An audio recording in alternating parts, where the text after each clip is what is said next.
again. Woo!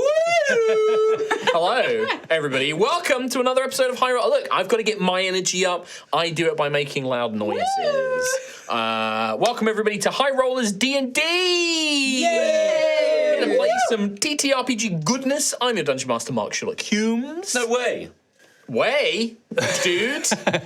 Joining me this week, we only have Troff and Kim. We only have. We only have Troff and Kim, and on the other side we have Dom and Katie. Unfortunately, we do not have Miss Rhiannon Frost. Mrs. Rhiannon Frost, because Babby needs sleep. And Mummy needs sleep.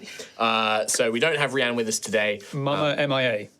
MIA Mama. I think we know where she is. Oh, we do know we know where. Maywall. But no, they do have leave. Anyway, that is pretty much it. I don't think we have any announcements this week. Just what's behind your shoulder there, Thomas? Oh, there is one thing. Behind my shoulder, it's Pikachu. It says happy birthday. It's a happy birthday, Thomas! I already gave him his card, so I forgot. It's my birthday. Yeah. He got me a card that gave me a badge that says idiot. Idiot. That's what that says. That's all that says. It Show doesn't what's say happy inside your birthday. card. I wrote Tom the sweetest, the most important message I could think. Give Tom a birthday card. You can't really see it. And then the only thing in there is a reminder that Dragon's Dogma 2 is coming out. And that's all I needed. There's no message, just... I don't need birthday Dragon's wishes. Dogma I just 2. need excitement. And oh, God, I am living for it. Right. With that exception, a very happy birthday to Thomas. But apart from that, I don't believe there is anything. There's no fan art video this week. Hopefully one next week. So if you want to get in that sneaky, lovely, gorgeous, lovely art. It'll be a new fan art. It'll be tasty the new one. It'll be the. Yeah, it'll be an old one. Yeah, it'll be an old one. But a new get that new tasty yum yum yum delicious deliverables. Yeah. It's one of those weeks, guys. It's been a long week. It's been a long week, but yeah, with that, we're just going to play the intro and jump straight into the recap. Yeah, we are.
Hello and welcome to High Rollers.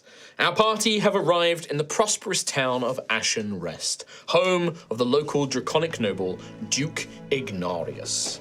Seeking to make themselves more presentable before visiting the ducal palace, Dominus Ignarum, the gang have headed to the local bathhouse, which also serves as a shrine to Saint Typhine, the Saint of Love. The Reverend Mother and Reverend Father of the shrine, Aurella Everdew and Dandeli Everdew, informed our heroes of a problem with the baths and asked for their help in resolving it, which resulted in a confrontation with some belligerent water spirits and a malignant aura of magic that was influencing the magical fountains of the bathhouse. With the problem resolved and our heroes continuing to explore the wonders of Ashen Rest, we begin to make preparations to meet with the Duke. And that, my friends, is where we pick up again this week. We are in this town. Samuel, if we can get a lovely close-up of the map, I can show this off again as well, perhaps do the full zoom. So you have the town of Ashen Rest. You've identified a few points of interest here and there, but you still have many places yet to visit. And I believe the very last thing was you were considering where you would like to maybe stay this evening or setting up a kind of base of operations, at least for the interim. And that was where we... Checking out different places to stay. Mm-hmm. Me and Rowan are looking at the Clever Toad, which is... full of kobolds. Yeah. To the brim. The Clever Toad, when you went in there, does seem to be operated by a family of kobolds. for your sort of lore explanation, kobolds normally serve as kind of stewards and attendants to dragon nobles. They're normally sort of like they are like nannies and butlers and things like that. But sometimes kobold families go off and they run smaller businesses, but they are big family like kind of packs. Like, you know, normally they operate in large family groups and things like that. And the Clever Toad Inn does seem to be such a place, run by the Tarek clan, or the Tarek family, Tarek.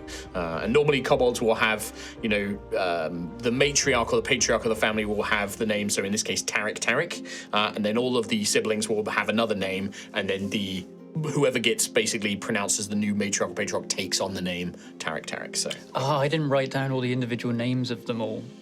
Good, because I certainly didn't. I completely forgot which names I gave them. 4 or 5. They kept rotating. Yeah. 2 minutes, Luckily, there's 24 of them, so I don't ever need to remember the 3 you met ever again. I can just make up new ones. But the Wikipedia team. Yeah, the wiki team. They're on it. Yeah, you'll be getting some DMs. But before we begin, there is, of course, something important to do. The Crucible of Fate.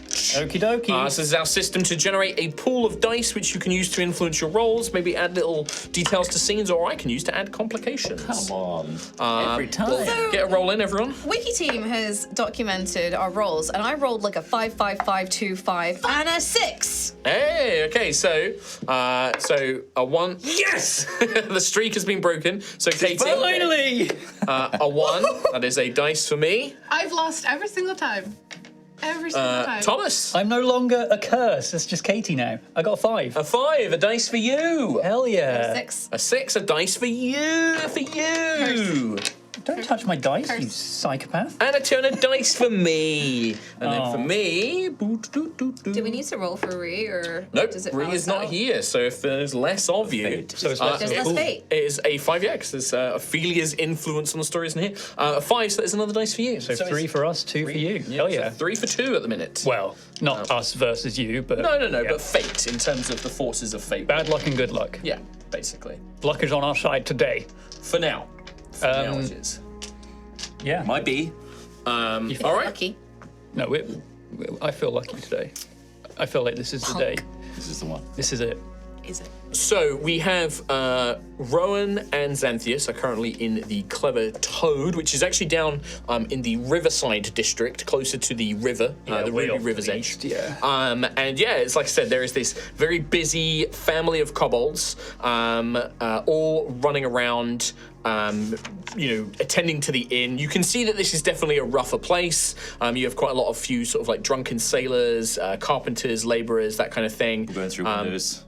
There have been a couple of fights, despite it being like midday. There was a couple of fights. So somebody went through the window, and a couple of the kobolds are quickly patching that up. There is also this strange device at the end. You can see that this place does have food, but it's more like snacks. They have like a little yakitori grill that they're making, like little yakitori sticks and stuff. At the end of the inn, there is this kind of booth, like a kind of wooden plinth with a glass kind of box, and inside of which is a taxidermied toad in a little wizard's hat that seems to move and speak.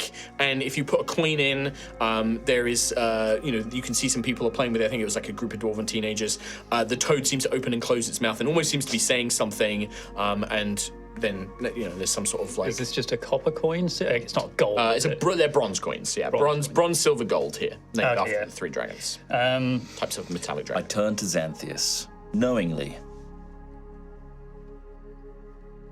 Well, of course we're staying here. Oh, we're staying here. You're Yes. convinced? I was going to say. Absolutely convinced. They do seem very accommodating, these kobolds. Cozy. I love it. You love it. Well, in that case... I'll see you in a minute. Where are you going to going? go over to the toad. Okay. Yeah, you make your way over. You can see that there are 3 dwarven teenagers, 2 boys and 1 girl, and they are playing with the box. And you can tell they're teenagers because none of them have the earth skin. None of them have the metal protrusions. They don't tend to come in until late puberty. I'm going to wait in a queue-like format, Okay. but impatiently. So looking over them and seeing Sure. what they're up to. All right, I'm going to see how if it they works. give a shit. Okay. Okay, so you're waiting for a little bit, and you can see that one of the boys fishes out another bronze coin. He pops it in, and they're all kind of laughing. They haven't noticed you yet. They're just so focused on the toad. And when the coin goes in, and there seems to be some sort of clockwork system, the boy pulls a little like lever, and then you begin to hear music. You begin to hear a kind of like. It's like very plinky plonky kind of. It's sometimes some of it's out of tune as well, and then eventually the music stops and the frog's eyes open and they glow softly, and the mouth opens and a voice speaks out, and it says, "Today you will have good luck." And then he goes back to sleep. And they just kind of laugh, and they seem to be kind of more interested in like how it works, and you can hear them sort of like, how do you think it's got to be a bit of magic in it, and blah, blah, blah, and they're kind of like talking, and then the girl like seems to notice you, and like shoves the two boys, it's like, oh, this guy, and they like looking up at you, and your very large Jotnir frame seem a bit intimidated, and they quickly kind of, as soon as you say hello to them, the three of them are just like, huh, and then they scurry off, run off out the inn basically. I scurry excitedly up to this booth. Okay, yeah, you have to crouch down because it's Fish built for full. like human size, so you have to kind of scoot down a little bit. I look for a coin. Okay, yeah. Bronze coin. I assume I Do you have a bronze coin? denominations. I mean, We got given that money In gold. in gold. Yeah. Yep. I'm gonna ask the closest table. I'm gonna go up with a gold coin and ask, does anyone have any bronzes that they can exchange? the first table you go over to, a very surly looking, labourer, old human, a pair of old humans. One's got bald hair, the other one, she's got like long grey hair, very rough, callous looking hands, and he's got an eye patch. He looks up at you and he's like, I can exchange that, and he just puts out one bronze coin. I don't think that's all of it. I think that's you wanted to exchange it, right? 1 for 1. Oh no, sorry, my misunderstanding. That's on me. I would like the equivalent exchange, if possible. And he just they kind of grunt and say, "Oh, rich." If you don't mind. Well, I don't have enough of that coin on me. You have to do it up at the bar. Okay. You got can go loft to, at the bar. yeah, you can go to kobolds. Kobolds can exchange. Kobolds can change it up. Watching me I mean, go I this? think I'd be like by the door, seeing you just go over to this toy. Starts talking to essentially. basically. Like, is it this device? Well, you'd have to go up to an examiner. But if I do, I was going to head over to Rowan as he is trying to make this exchange with a honestly quite scary looking individual. But this device, this toad thing, is this a thing that has been seen before? Is it a common thing, or is this like a magical Definitely not a artifact, common like- thing. It's like somebody has built, like a Zoltar machine or like a little kind of Zoltan. carnival machine. Zoltar. It's definitely not common. Like you've never seen anything. Right, okay. Like 100%. But it's not like something I've heard of, like Zoltan, Zoltor, Zoltan. It looks like a unique thing to this. Okay, Zim yeah. Zam. But yeah, I'd come over and sort of meet you at the bar. What are you trying to use? 1 this? second. Okay. Yeah, the kobold is like, kind of like Hello. dishes out your You change. don't have change for 1 gold into bronze. I need to see that. Yeah. And he kind of takes the coin and fishes Oh, you out. thank you gives so you back much. 9 silver and 9 bronze. Amazing. Thank you so much. Right? I'll be right with you. I am going to be a stickler for coins, like all of that stuff. So Fair enough. Do you believe in this sort of thing, Rowan? I believe in happiness, and I run off. yeah, you've got your bronze coin. You can see. You ask where I am, and then immediately shut the fuck up. I was asking. As soon as he got his coins, Not as Rowan. yeah, you run over to the machine. Also, I said I'll be right with you. No, I know. 88 gold, so I need to do this. Sorry. Yeah, please do. Wait, how much? Then do you I've have? got. What was the silver? Sorry. So you'd get 9 silver back and 9 bronze coins, copper coins. I know it's on D&D Beyond, it's copper, but it's in this universe it is bronze. Okay, I put a coin in. put a coin in, and then you can see, and there's like Fancy the side of the instructions. case. Well, you put the coin in, and there are instructions that are. It basically says put. Whence thou hast placed within a bronze coin, pulleth thine lever to receive thine fortune. It's like written very, very stenciled. You pull the lever, and you hear the clicking and whirring of like clockwork mechanisms and things like that. And then there is a faint sort of like chunk, and then you hear that music. It kind of plays the music again. The toad's eyes open, its mouth opens. Beware the shadow of noon tomorrow. And then it closes its eyes again. Oh no. Beware. Xanthius! You know these things. Oh, you're right there. Yeah, I was right behind you. You know these things probably spit out just random answers for everybody, right? You've seen the clever toad before. No, but I mean, how can it know that it's you that it's Toad talking is to? clever. Give me a coin. Its eyes glow. 1 bronze for you. Thank you. I'll prove it, and I'll put it in. Pull the lever. See what it says. You get the music. Stand in front of it so I can see you. Oh, of course, Rowan. Eyes open, mouth opens again. It doesn't move its mouth when it speaks, it just opens its mouth and a voice projects out. Telepathic. You can make an Arcana check actually for me, Zen. Yeah, I was gonna. If there was like a speaker box in there Yeah, or something like that. Oh, good God, that was a black dice. 7. 7. You don't really know how this thing works. It's actually kind of somewhat impressive. Like there's probably a little bit of like how does this thing work actually? But when it opens its mouth, it just goes, and it would say, Beware. Beware the shadow of noon tomorrow. That really felt like tacked on at the end there. Tomorrow. it will say, when the moon is full, your destiny awaits beneath the stone arch. See, what could that possibly mean? What stone arch? What full moon? Okay, write it down. Remember Absolutely. these things. Sure. So I need to worry about the shadow of the noon moon. Now, I just- noon. Wait, that's your one. The Noon tomorrow. Shadow of noon was your one, but I just don't want you to get worried about it. Beware. Okay. There's going to be plenty of shadows tomorrow at noon. Just so you know. Shadow. There's I'm shadows. not going to go in any shadow. There's shadows all over. Okay, but Noon specifically. sure. And I think So it you're might be going to right. stay outside. Is your plan? But outside makes bigger shadows. My question is, how long are you gonna keep staying with this machine, or are you gonna head back and meet the others? Like, do I need to could be like to cut across? This is my This could be like a question. walk and talk thing, I suppose. But I mean, there was a reason why I also wanted to come to this side of the city Sure. as well, because there was that tower 11 on the map, which is very, very close to where we are right now. It's not too far. You can see it. That was the like magic tower with no door. And a dragon coiled around it, like a Oh, was that not different? like a dragon. There's several towers. So you're thinking of a different tower. I think it's 6 go. might be the dragon coil one, but this was the one. There's a mage there that delights the children, but there's also no door. Seems to be no entrance. I almost want You to did learn the name of this one. It's called Ravenstar Spire. Ravenstar. That's the one. And I was kind of nudged in that direction, so I almost want to, as we're leaving, because it's like right next to it. We're not right? leaving. We're not leaving. We need to go get the others.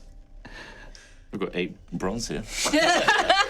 I won't do that. No, I do. I want you to do it. I want him to go until he gets repeat of one of the fortunes and then goes, wait a minute. Well, look, Rowan, I'm going to go back and get the others. And One more. You And ca- I'll come with you. sure, I'll wait outside. Clink. Pull the lever. Mark it off. For one more. Oh, and I'll pay you back for the 1 bronze. It's a gift. Get the music. eyes, the clever toad's eyes. You can see like I'm the humming along at kobolds this point. are delighted that you're putting this much money in. Like they're like, are they working? Almost you like Xanthius would probably notice when the kids ran off, the kobolds were like, oh bums, probably nobody's going to play with the clever toad all day. And then Rowan shows up and he's like, cha-chung, cha-chung, and they're like, yes. like someone in a casino. Yeah. You hear the music, you hum along with it, you pick up the beat, and its eyes open. When the maiden cries, the shadow of the spire lingers. And then it closes. Fuck. Yeah, that's really clear. Yeah. Thing is, in like clever toad. in like 20 episodes, we're gonna be like, we'll go back, it's gone. What do you mean? There's never been a clever toad machine here. The clever toad machine was destroyed 20 years ago. No. Sure.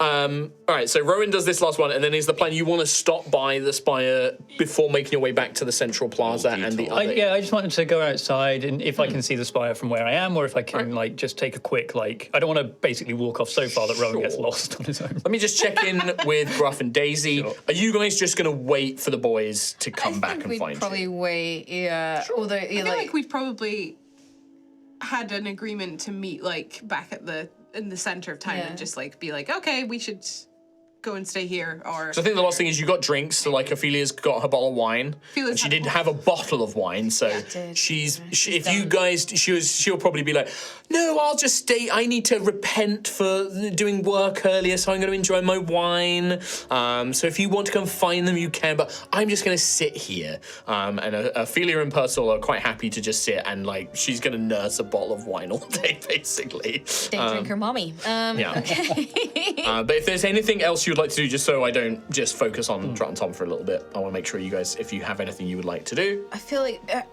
we'd wait a reasonable amount of time before we start getting worried for like boyos and Sure. finding boyos. So I guess I mean, it would take about an hour off. I think an hour-ish for us to get there and to back. walk. Yeah, it's like 20, 30 minutes to walk to the other inn and then 20, 30 minutes to walk back. So, you know, you can probably, but also like you can see that as the day goes on, after about sort of, because you're about midday, you came in here, after about an hour, about 1 o'clock, when it gets to like closer to like more closer towards 2, this place is going to free up if you wanted to have lunch here. They serve food. And Ophelia is probably going to buy that. She's probably going to get like a meal here while she can. Probably finds like a very, very rare steak. Orders that. so rare it's mooing. As rare as just meat. Just put the meat on my table. Can I have the blood? But no. So you could get food here as well, or like you did see there are some places near the plaza that you can get to without going too far if you wanted to. Where was that fancy armor shop? Was that too far? That's literally just Next opposite. door? In fact, that's actually just on the plaza itself. So within a few moments, like you can. Yeah, easily Gruff's gonna look be in. staring out there staring. Yeah, Oh, sure. because of the She's just gonna be staring. That's Yeah, it. yeah, That's yeah. what he's doing. Staring. So when you go out and you start looking, I'm assuming Daisy, you'd go with Gruff and keep an eye on, or probably do you want to gonna go off and do your own thing? She's probably going to go with Gruff, but then like find a little spot to sit in the center Mm-hmm. and just people watch, observe the town, and Mm-hmm. just like Snacks. do some little doodles. And she Mm. probably would have picked up a snack on the way Sure. or something. Sure. I mean, in terms of like the people watching and things like that, in the middle of the plaza, you have this these gorgeous statues and this large fountain. It's a large fountain. You can see that it's almost like kind of like a tourist spot. People come here. They go and see the fountains. People are throwing like bronze coins in and things like that. There are all these different statues. You have various knights, and you have this interpretation of the Dragon Empress in the middle. And yeah, you can see that people from all over really come. A lot of cauldrons here, but you do see travelers from other parts of the empire and things as well. You do see, folk that are perhaps not as common. People from Iceheart and Azar, both coming here and there. In fact, you see a traveler, and you think that they must be from the Azar Steppe because they travel with a menagerie of creatures. It almost like they have like a wagon that they're taking through the town, like a small wagon, but it's loaded with like little cages, and you can see all sorts of dinosaurs, like little tiny dinosaurs, and the wagon itself is being pulled by a kind of a slightly smaller triceratops, kind of like maybe like a young triceratops. And they make their way through the thing, and you can see that on the wagon it almost looks like it can be lowered down and almost turned into a tent or a kind of traveling kind of place to stay overnight. Gazebo. Like a gazebo. Like it almost has like a caravan-esque element to it where you can pull the side down, that goes on poles, you pull down canvas straps. So it looks like it's somebody, and this traveler is like making his way through. You see a bunch of kids run up and like, and like asking loads of questions about it. And he takes out basically like an arm-sized pterodactyl, like a parrot-sized pterodactyl, has it on his arm, he sends it flying around, it comes back to him, he does a few tricks with it and things like that. The kids are all super excited and loving it as they watch this traveler go. Maybe a couple of adults come by, he kind of talks to them, and then he goes off on his way, heading off out through the city. Gruff, when you look across the plaza to this armory, this smithery, you notice a few more details. I think I described it. You could see in the window a display of like these beautiful sets of armor, red velvet backgrounds, very high end. We're kind of talking like a Harrods or a proper London, like rich kind of department store vibe to it. And just inside the door, when the door opens, you can see that it's very similar on the inside. Glass cabinets, like dark wood flooring, red velvet curtains, very high end. And you see that in gold, beautiful script above the door it just says Dante's. Cool. And you can see that there is what appears to be a human man on the inside who maybe is like a shopkeeper or something like that. Yeah, Gruff is just like, he's not going in. Like, he is too nervous to go in. Probably feels very out of place, and very aware of his very basic, like, his shield is literally made out of an old fishing raft. It's like stapled together. Yeah. And like you can see that, I mean, it is all mostly metal. Like you can see all the armor and weapons are all mainly like steel and things like that. But there is an exceptional craft to them. These aren't just weapons and armor. You can see that these are custom made. And some of the weapons are almost, you can see what appears to initially be like a spear, but it actually has like a folding hatchet, like a halberd blade that can actually like curtail out. Like they're almost like really custom masterwork pieces. And very few people come in and go. The people that you do see enter it, though, look very wealthy. And they go in and they seem to be in there for a very long time. And many of them don't come out, they don't carry anything with them. Like, it's very much a kind of, but you can see that this place is on pride of the plaza. It must be, very, very wealthy people that come and go here. Can you make a history check with disadvantage because you're from Ice Hut, so you're very far away to know this, but I just want to see if you know the name Dante.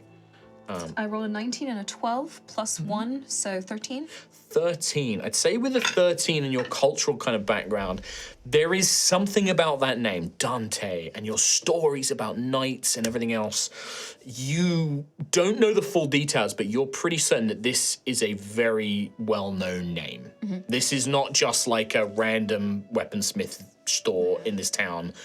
Dante is a name that you're like, I've heard of this, and I think that this is like more than just a one-off kind of little store. Armor to the legends kind of. Yeah, kind of, or like a kind of like a masterwork painter or a sculptor, like knowing the name Leonardo da Vinci, right? Like you've heard the name Dante, weapons, Dante's.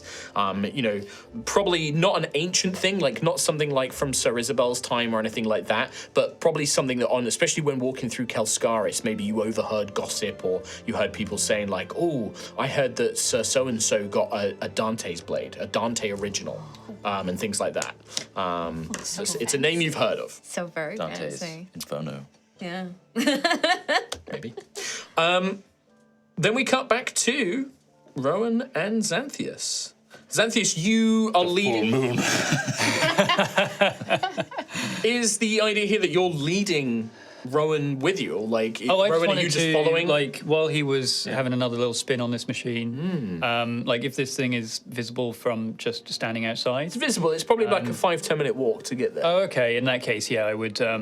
Ask Rowan to sort of accompany you. Yeah, just we can just have another little look around before we head back. Yes. See what else is around here. Them spending too long away. Well, we'll head back immediately.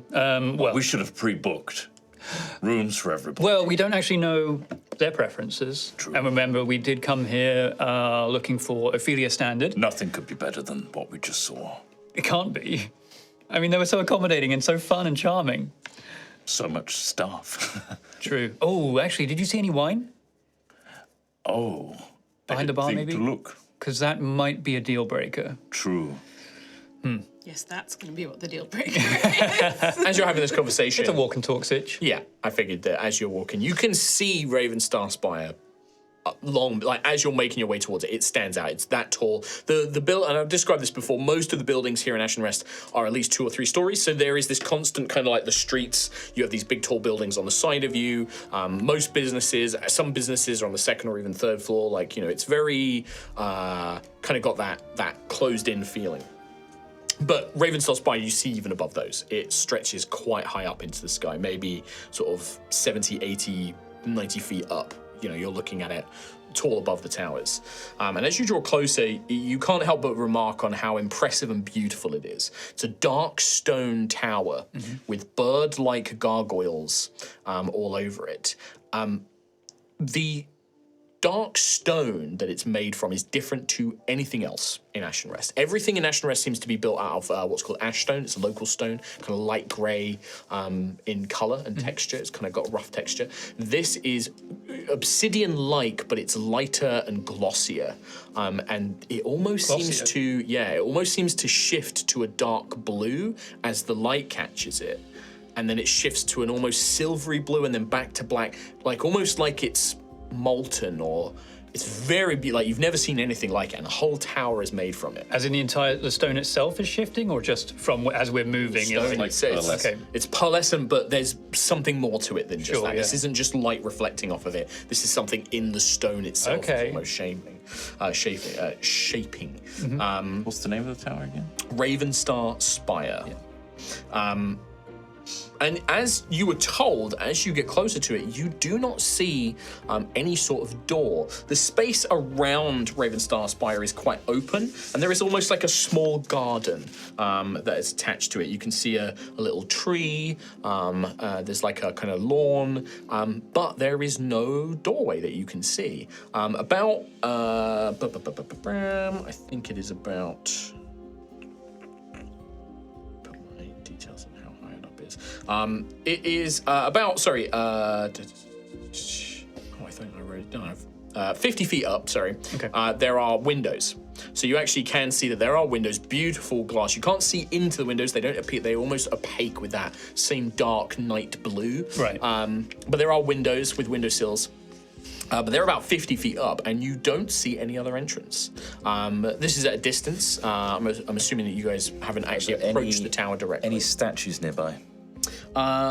Statues. There are, so a little ways, about sort of 5 minutes walk, you can see a set of stone stairs leading up to a hilled, like an elevated part of Ashen Rest. And there are 2 statues, quite large statues of knights, basically almost kind of framing the staircase that leads up into this. And you can see that there are very posh looking houses. You also see the cathedral is up on this elevated part of the city as well. So that would be these stairs here and this Into elevated part of the Duskrise, city. yeah. Into Duskrise. So these 2 statues here are kind of overlooking and imposingly looking over Ashen Rest. Okay. But they are large. They're quite large. Anyone walking around the base of the spire right now?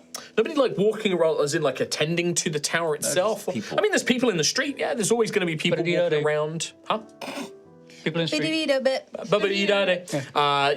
There's people making their way, going about rounds, They doing don't look counts. unhappy. No, nobody looks particularly unhappy. Rowan is Seems, very- looking at all these people. Very curious. Rowan, what do you make of this tower? I'm looking for a maiden. Excuse me? A maiden? Maiden. Why? Beware, not beware, but the shadow of the spire will linger when the maiden cries. I'm looking for them. I see the message. Prophecy. The prophecy, sure. From the toad. Well, I was pointing this This is direction. a fascinating structure. It is. I was pointing in this Beautiful direction well, apparently there's someone here that might be able to help me learn some of my magic. But I was informed that no entrance. I just can't figure out how to possibly enter this Are you approaching Terra, or are you just looking at it from a distance? Because I'm assuming that you're kind of stood at a distance like, looking at it right now. Not. I think this is not like run off to a. it. This is like a. We take the side road north of the tavern that we were at 16, and then rejoin the main road. We're like just walking past Okay, it. so you're kind of going. like, So you'll walk quite close to it. Then, yeah, I think on we your go way right back. past it. Yeah. Yeah. Can you both give me perception checks? Perception. Sure. Let's see here. What do I have? Oh God, yeah. All right. 18. Natural 20. Hey! I'm back, baby. It's a lucky day. The birthday lux. There is a moment. I got -1. Yeah. And I think I'm going to describe this in two different ways. So Rowan's going to get different information to Xanthius. First of all, you rolled a natural 20. Even though crit's not a thing, I'm still going to give you some extra information and stuff. But for Rowan, you have a unique sense in this because you are very attuned to stone and the rhythm of the stone and the tone and the melody of things. And this tower is unlike anything you have heard. And I do mean anything you've heard. Anything. There is something about this tower, although it is this dark blue, this near obsidian, it is nothing like the stones of Cauldra. It is nothing like the stones of Azar. It is nothing like the stones of Kelskaris or the city. There is a somber tone to this place, a mourning, sense of loss, but there is also captured within it something mystical and ageless, as if the stone of this tower is older than Altheya. Oh my God! What is this place?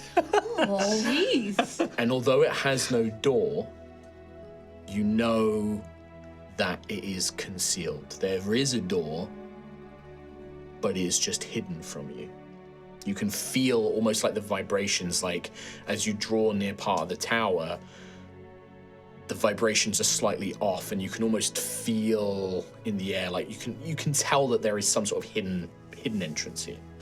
I imagine whilst Xanthius is asking these questions about and talking about like, well, my people, well, I could learn more here, et cetera, that kind of fades into a muffled background noise as the tone, the somber tone of this kind of drifts over Rowan. Yeah. He's almost taken on an emotional journey, so to speak. And yet he's just in his own world for a bit before he kind of shakes his head and comes back to. Sure. Yeah. And then for I'm also like looking at this tower. Wind. This tower while I'm sort of communicating with Rowan, even if he doesn't hear me. So I guess this Yeah. is where my perception would come So for your perception, with a natural 20, you are looking around and you just glance up. And in that window, for a brief moment, although it's quite opaque and dark, there is a shape. And your eyes almost seem to penetrate. And there is a figure, and you know that that figure is looking at you. Oh. And there is a moment where you just sense that whoever is up there and is looking at you, you can't see any details, but they are looking at you. And you see them. And you kind of glance for a minute, and then there is almost a flicker as the textured stone of this tower ripples, and you see an outline of a door. Oh shit. Rowan does not see that. But you can now see, as it flickers, a door is revealed to you. And you know you can go up and open that door. Oh my God. I think it like I wouldn't necessarily like cut off what I was saying, but if I was having like this idle sort of chatter, it would sort of slowly drift off as like if I see something looking at me, it would almost I'd be in my own sort of world as much as Rowan is. Just as like we both kind of just We probably both transfixed. come to and realize that we are both like, Silently staring at this thing, at this tower. you sense it too. Can you not see the door? The outline there, can you see it? I know there's a. You know there's one, but you can't see what Xanthus is saying. It can just see looks it? like pure black stone to you. I can. It's plain as day, just a shimmering shape. This spire is beyond anything I've seen ever. It's maybe even older than the lands we stand on. Altheya itself. How is that possible? If it's right here, right now. I don't know, but it's It's drawing us in. It has a tone, all of its own, but unnatural. Nothing like I've seen before, ever. I know we should fetch the others, Rowan, but I really want to take this opportunity. I want to go in the door so bad, Xanthus. But we should get the others. What if it's dangerous? If I look at this, like, is the shape still as clear as it was before? To you, yeah. Don't want to make sure it's not like... There is no door handle, but there is the shape of a door. Yeah. Kind of almost carved into stone, like you're seeing the outline of it. You can see that the door itself has glowing runes, this kind of silvery blue that outline it, very much like the door to Moria, when you have the starlight. Yeah, that's what I'm thinking. I grab Xanthus by the arm. Ow! Look at him intensely. What is it? It is as the clever toad says. This is our prophecy. Now remind me what the clever toad said again? When the maiden cries, I've heard no maiden crying. the shadow of the spire lingers. That is ominous. What does this mean? What was my one? What was my one? Read my one again. Your mom was something about the full moon beneath the stone. There's an archway. I didn't get the whole thing. Oh, I don't see any archway. There's no archway. No archway. But I mean, I'll look around. There's no archway. I guess there's no moon. There's not. Is there? There's the crown. Is there the crown? The crown is always visible. It is on the far horizon, but it is always visible, day or night. We're not in the shadow of the crown. One could say that Altheya is always under the shadow. There are times when the crown is no longer looms over Altheya. Looms over Ilmera, but it will loom over somewhere else. But it's always, bearing down on the wall. Where is the spire's shadow being cast on the ground right now? Well, it's interesting you ask that because this tower doesn't cast a shadow. I just looked down at the ground. And the thing, you notice that the sun, the Temple of Pyrrhus, the sun itself, all of the other buildings are casting these long shadows. It's past midday, but it's high up in the sky. It's high noon. You're in spring. This tower, there is just no shadow whatsoever. Okay, Rowan, we have to calm down. What the toad said. Why? What the toad said can't be a thing, a real thing. There's no way. But I can see the shape right now so clearly, and I was told to go this way. I'm nodding. I'm nodding so hard right now. We simply have to get the others. We need our best friends for this. But we're staying in the... We need to stay close to this spire. We're staying here. Okay, good. We'll go convince them. And Ophelia. Yes. All right. What's the plan? What do you guys do? We rush like two excited school kids. Yeah. Back to the plaza. Does the door disappear as I sort of... As you get further away, it does, yeah. Okay. Hoping it's still there. Okay. You guys make your way back, and probably for Daisy and Gruff, it's been like an hour and a half by the time they get back. And you see very excitedly running into the plaza, giggling like little schoolboys. Do we both like just talk over each other? Like, Gruff, Daisy, Gruff, you have to come back. There was like 24 kobolds there. It was amazing, but they were very accommodating. I didn't see any wine though. That could be a problem. That could be a big tower. But then we saw the clever toad. Magical tower. I was told to go that way and said I could learn magic. Okay, look at me, boyos. Okay, yes. What is One at a time. One at a time. You're talking over.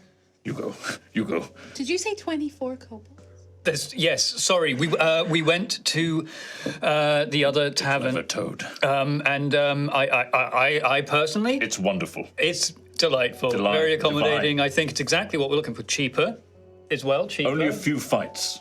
Only a few fights. Oh, the guy went through the glass? Yes.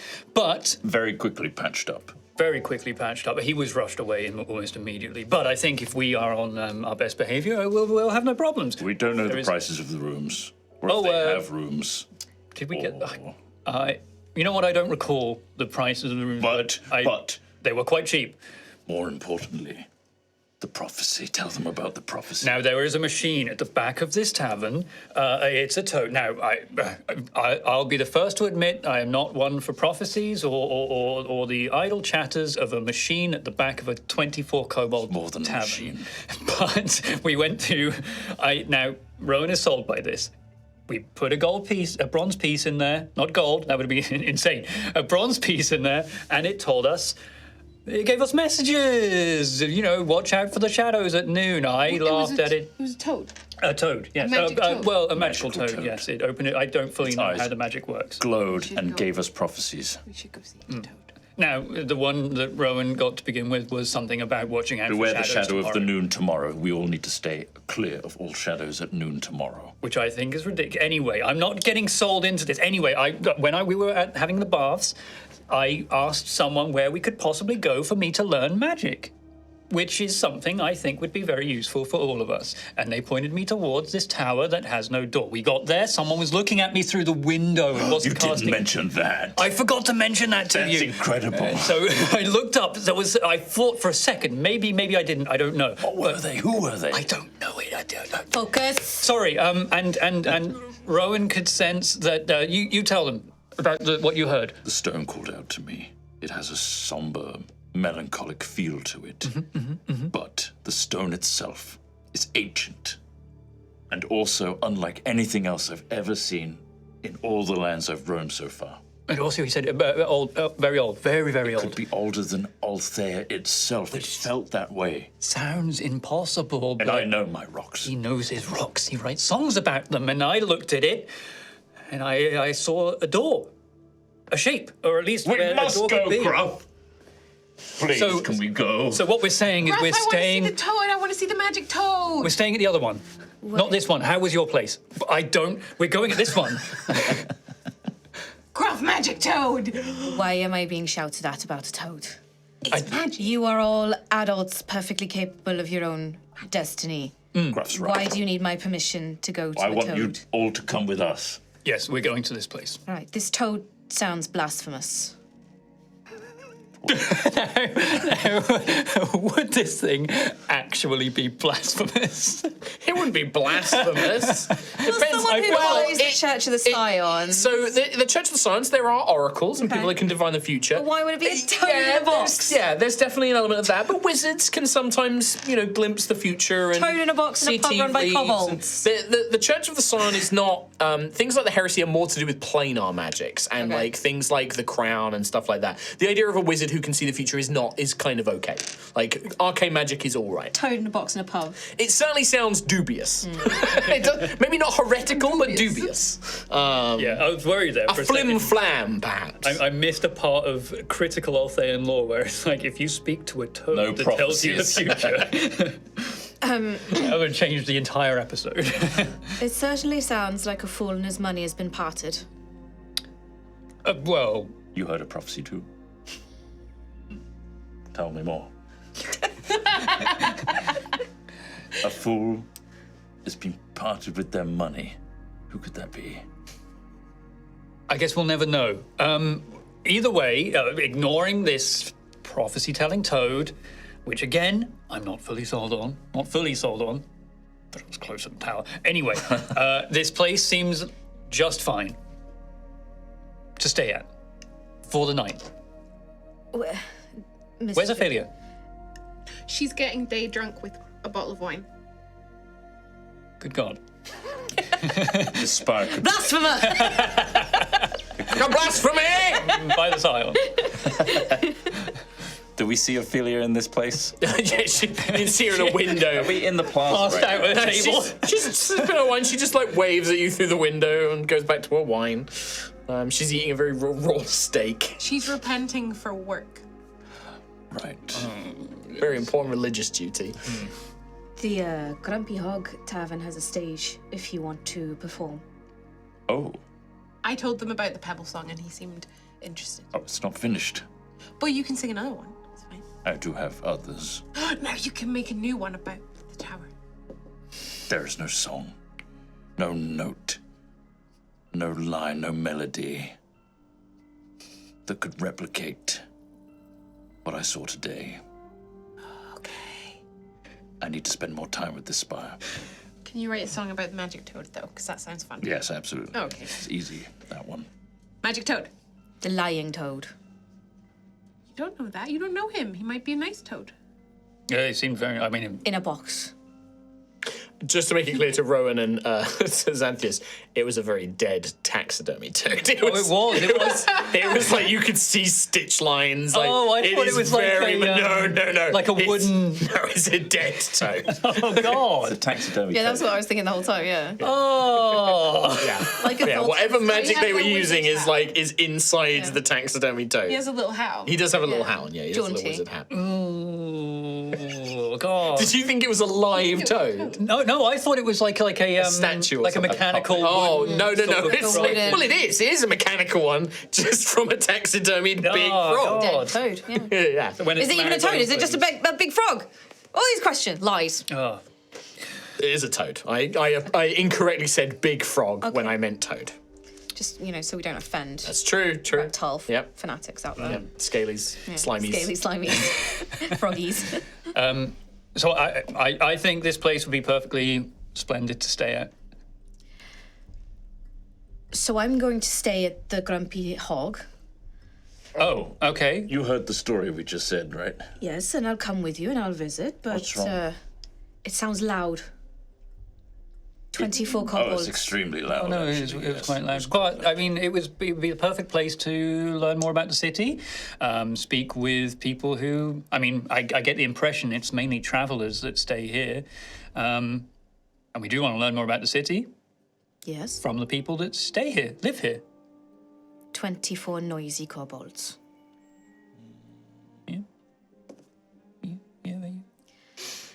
Look, we went there and we were fine. 24 noisy kobolds, but one magic toad. Well, Definitely magical. what do but you of the think of this place, the Grumpy Hog? Very fancy. 'Tis fine. Fancy. Good food, good drink. How much for rooms? Ophelia kind of paid for things. Yes. Oh, you've Really? already paid. Oh wait, you've paid for. You bought some drinks. You certainly did not buy rooms. No, Ophelia inquired. I can't remember. Did I write it down? Gruff does not write things down. We Gruff is didn't- not Nova. I know, but if you guys don't remember, that's on you. Yeah, that's Gruff. It's your were there. memories. Your character's memories. We've been walking for quite a while. It's How felt like far a was week. it from Spire to Grumpy Hog versus Spire to... It's about the same distance because it's really very, very close. Equidistant. It's like maybe Yeah. 10 minutes less. It's like 10, 15 minutes We towards the could spire. just stay here. Oh wait, I thought the other tavern was like right next to the spire. I mean, it is, but it's still 5 minutes to walk down the street or whatever, 5-10 minutes. Like this minutes map is versus 30. yeah. It's like from here to here is about 25 minutes. So cutting from here to here is like 5 minutes. Okay. It's more just the price thing for me, to be honest, at this point. I know we just got quite a lot of money from this, but how often are we going to get a Duke's favour? Not very often. So we don't want to go spending all of our money immediately. And that place... Yes. Yes. I'll be honest with you, I'm not really that bothered. I sleep in the open. A roof is nice. It's just the 24 noisy kobolds that's the sticking point for me. But I'm more interested in this ancient, before time began, tower with no door. Well, before Altheya, at least. But still very, very old. That's quite old, yes. Oh, but we are getting sidetracked, actually. Do we So- want to go see this tower? We obviously need to go see the Duke. I was going to... As you guys are talking about this, Daisy, in your head, little one, you're the large musician. When he says that this place is older than Altheya itself, there is only one thing I can think of. Okay. It must be of the plains. It must be of the planar realms. Is that a good thing or a terrible thing? I do not know. It depends. But I cannot think of your world. Your world has existed, but it was created long after the planar realms. We have existed for an eternity. But if he believes it to be older than this world, that is the only thing I can think of it could be. I will not know more until we see it, until I can sense it. But even then, you know that my senses are limited in our bond. What if I touch the tower. That will help, but my senses and my abilities are not what they once were. But it may give me some more information. Okay, well, I will keep you updated on Weird Tower. Also, have you ever heard of magic toads? It's just you hear the voice laugh. I've encountered toad-like creatures, ones that have been horrible, nasty things that needed to be destroyed, but I don't think that that is what your friends are describing. I do not believe them to be the servants of chaos or fiends. Certainly, if they were, I would not recommend one puts it in a box and has it tell the future, if it was. So the all clear on the magic toad then, that's fine by me. And we should go and see the toad and the tower. But I'm really more interested in the toad, I have to say. Sounds fun. You go where you will, little one. It's just the voice that you hear. Sort of trails off a little bit. Toad. Excuse me? Toad. You just interrupted me. What do you mean, toad? I want to see the toad. You would want to see it, yes. We can head there now. A mystical experience. Toad or tower? Because you seemed as if you were going to mess yourself if we didn't go see the tower immediately. Myself. Well, they're right next to each other. Lead the way. I rush off to Ophelia. She's inside. And Hello, Rowan. I splurge all this information onto Ophelia in like mismatched, out of order, but excited. I mean, that sounds wonderful. I'm going to stay here. This other tavern sounds horrible. So I'm going to get myself and Percival a lovely room. Are you sure? You have. Oh yes, no. But the tower. You've mentioned vomit and noisy kobolds. No, I'd much rather stay here. What about the toad? The toad sounds wonderful. Maybe I'll come and visit, but I'm going to enjoy my wine. I need to make penance for doing that work earlier. So I'm going to stay here and relax and enjoy a lovely time. We'll come find you. Yes. Well, I will just be here. I will be staying here. Come and fetch me when you're ready. All right. But don't go and see the Duke without me. No. Good. Maybe book an appointment, but don't see him without me. Okay. But enjoy your tower and your toad. Thank you. Bye. Episode title: The Tower and the Toad. Maybe. We'll see. I wave and reluctantly look at Percy. I have notes from Rhiannon. Ophelia is staying here. Percival has just got his head down. Yep. You guys make your way. All right, so question is, are you going to the tower or are you going to the tavern? So I guess if we take the main road, it would be the tavern first. It's like you have to kind of go off to go there. It's like it is down a side road to get to the tower. If you go straight down to the toad, but you just tell me where you want to go. It's not like you're under any time pressure. It doesn't matter which one. No, I'm a man of pure logic, and the tavern is on the main road. Yep. Or just on the corner of it, and that sounds well. We can go there, and then we can side off to the thing. Literally doesn't matter. Just tell me which one you want to go to first. Go to the toad. All right. Book some rooms. Yes. All right. You guys make your way back to the Toad and Tavern Inn. It is as I described Here it is. earlier. Welcome. You see it. When you enter, once again, the kobolds all in unison. The kobolds all behind the bar, and all the kobold servant all in unison when you enter. Hi, welcome! And they all scream, "Hi, welcome!" See, isn't that delightful? And they rush around. You can see them busy trying to clear tables and clean up. They're very, very busy, but they will always attend you. There's enough of them. Yes. Oh, and that at the back there. The toad's over here. That's the toad. I rush. I'm following Rowan. Yep. So Rowan and Daisy rush over to I the start toad. putting bronze coins in Daisy's hand. How many? 3. All right. How many do I need? I did 3 You can do 3. Oh, okay. And we'll see how many more we can get. But I thought you only need 1 prophecy. I got 3. Why do you need 3? Okay. The third one was the most important because it was about the spire. So, While they're doing that, I'll book rooms with Gruff. Okay. So in the Clever Toad. Oh, I'm watching them. I'm following. Okay. You guys were going on about this dead toad in a box. I'm going to be booking rooms. The rooms at the Clever Toad Inn are cheaper. It's 20 gold for a room, a common room which has 4 beds, cheap single beds in it.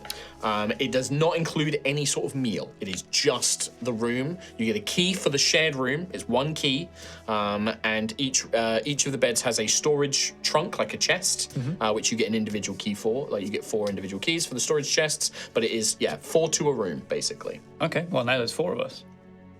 Convenient. And I guess someone said Ophelia's staying there. So it is paid for in advance. So you pay 20 gold now, and they will give you Xanthius the keys basically. Yeah, sure. And you can. Do you want to pay for just one night, or are you going to pay for multiple nights, like in advance? Is there a discount? Can I? Yeah, if you book for 5 or more nights. 5. We'll have a house at that point. Yeah, we will. Multi-story. Very bold of you to assume, but sure. What's the price mark? That's our here, rate. like? I've been cutting back Starbucks, so I can afford the house. And Right, I've okay. been cutting back on avocado toast, so... Oh, right, yeah. That's all you need to do. Easy then. That's all you need to do. Also, Yeah. I have a huge loan. From my parents. I say it's a loan. They just gave me the money. Yeah. I would like just one night, please. Yes, very good. The kobold rushes over and he's like, "Where are the keys for room 4? Here they are. Room 4, is that downstairs or where's room 4? There is no upstairs. But there's that No, back. it's not, of course, yeah. Room 4, okay. Just down on the left. You go down there. Room 4 is down there. the second one down on the right. Second one down on the right after I take a left. Okay, yes, thank you very much. 20 gold, was it? Yeah. Great. There you go. Okay. Slam a bunch of keys down. Oh, thank you. Here you are. Great. Do you want someone to go to the room? You got bags or something? Oh, no joke. It's just me and those 3 over there by the toad. Oh, yep. The big guy loves that toad, doesn't he? He does love that toad. Now, tell me a secret. That toad, does it... What's a clever toad? Well, does it really tell, the future? Yeah. Oh, okay. Yeah. Okay. Yeah. Read your fortune, it does. Of course. So, I got you. Not like that fake up at the coil of the Empress. Not like that fake. Coil of the She's a fake. Yeah. Clever Toad's the real one. Sure. Get all your fortunes here. What food and drink was available? Sorry, with this. Well, we don't. Yeah, we just do snacks. We do the grilled skewers. Do grilled vegetables. It's like a little barbecue. We do a little food here and there. We got drinks. Got loads of drinks. Loads of drinks. Good. Wine? Somewhere. Yeah. Yeah. Ophelia would have been happy then. That's fine. Don't worry about that noise. That's one of my kids down at the back. Of course. By the way, that tower Biscuit, outside. what are you doing? Tower. Biscuit. Biscuit. Biscuit. Do you know anything about? No, Biscuit and Biscuit's the other one. Biscuit's the sister. Do you know anything about the tower outside? By the way, just down Which the one? road, 5 minutes away. There's loads of towers in this. It's full of towers. The large, sort of bluey, shiny, silvery. Oh, Ravenstar. Ravenstar, Oh, that's it. it's a spooky mystery, that one, isn't it? There's no door. No door at all. How do anybody... What's it there for? I heard... And you can see that this is the matriarch. This is Tarek. She's a bit older than the other kobolds. You can see that she doesn't look quite the same. And she's kind of got... a little sort of dirty apron on. She's got like very simple kind of like peasant's garb on underneath that. Big bloomers, big pair of like baggy bloomers. Look like they've been stitched up. And she's just like, I remember it was a couple of years ago now for one of the festivals, and this elf came out. Yes. They were like, night had come alive. And they came out and they did tricks for all the kids. They gave out little sweets and things like that. Okay. And then those kids vanished. Did they? No, they didn't. No, okay. I Would don't be a make good the story. story exciting. But no, it's very mysterious. But yeah, just some seems to come and go. See birds going in the windows all the time. Really? Yeah, But you've never crows seen- and ravens and that, like. And you've never seen anyone prior to that Apart festival? from that elf, no. And they just sort of appeared. They flew out, flew down. Very curious. Very curious. Thank you for the information. You're welcome. Oh, and for the room as well. You're welcome. Don't worry about a guide. I like you said, take a left, second door on the right. Don't go in any of the other rooms. I won't. I mean, the key won't work for the other rooms, will it? No, it won't. But I've had people try and break in. If you try and break into our rooms, you'll have to deal with my son. Which one? Oh, he's not out here. Can't let him out here. Okay. Fucking hell. I kind of now want to meet the person. I want to know who he is. No, we won't be breaking in to any rooms. Good. But it's good to know that we're protected if someone tries to Oh, break yeah, in. very protected. Oh, my boy looks after the place. He does, yeah. And then I've got the little ones to deal with, deal with the other people. Oh, I've spoken to a few of them already, yes. Very busy. Yeah. Bye. Bye. Right. I put a coin in. Toad Squad. Okay. Toad Squad! Pull the lever. All the planning and prep for this campaign, and the party gets transfixed by a toad. Bobbling the Goblin. You pull the lever. The music begins to play. I was singing along. Eyes open, glow. Mouth of the toad opens.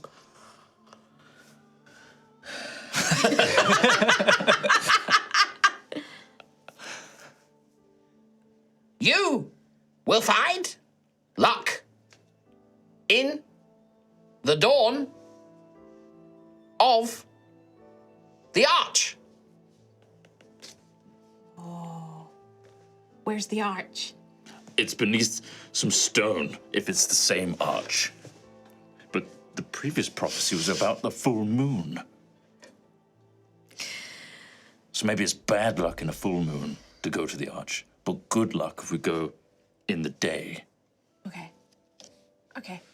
I put another coin. Yes, good idea. Just to check if they give more information about the arch. Okay. Dun, dun, dun. The music begins to play. Eyes of the frog open. They glow. The mouth opens up. The night shall overcome the maiden in the forest of dreams. It just keeps adding. Okay.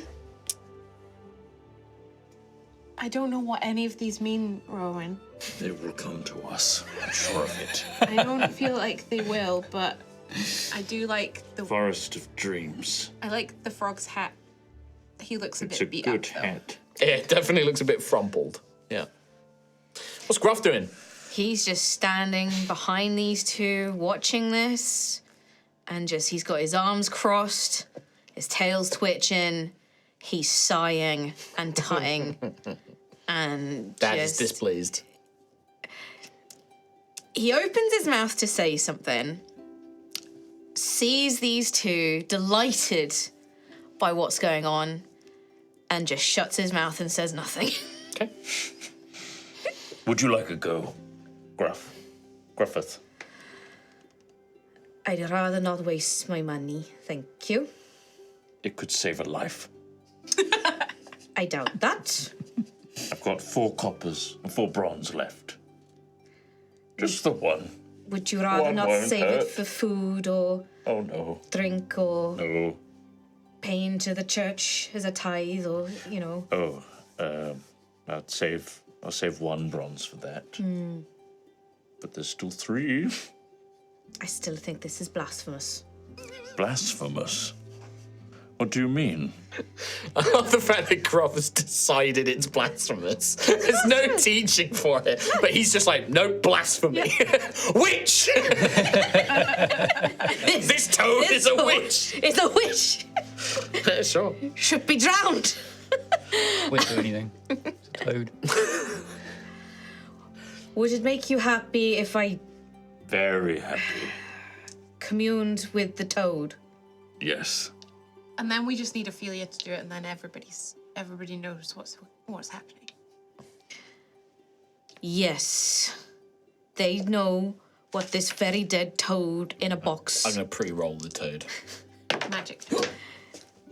Very dead toad in a box. In an inn run by 24 kobolds. Holds for the future. I did think the toad would look a bit more lively. Put the coin, Pull the lever. pull the lever. Get the music. Dun, dun, dun, dun, dun, dun, dun. Yes, Rowan's singing along at this yes. point. Eyes light up, mouth opens. The spire and you shall find luck in the morning of shadows.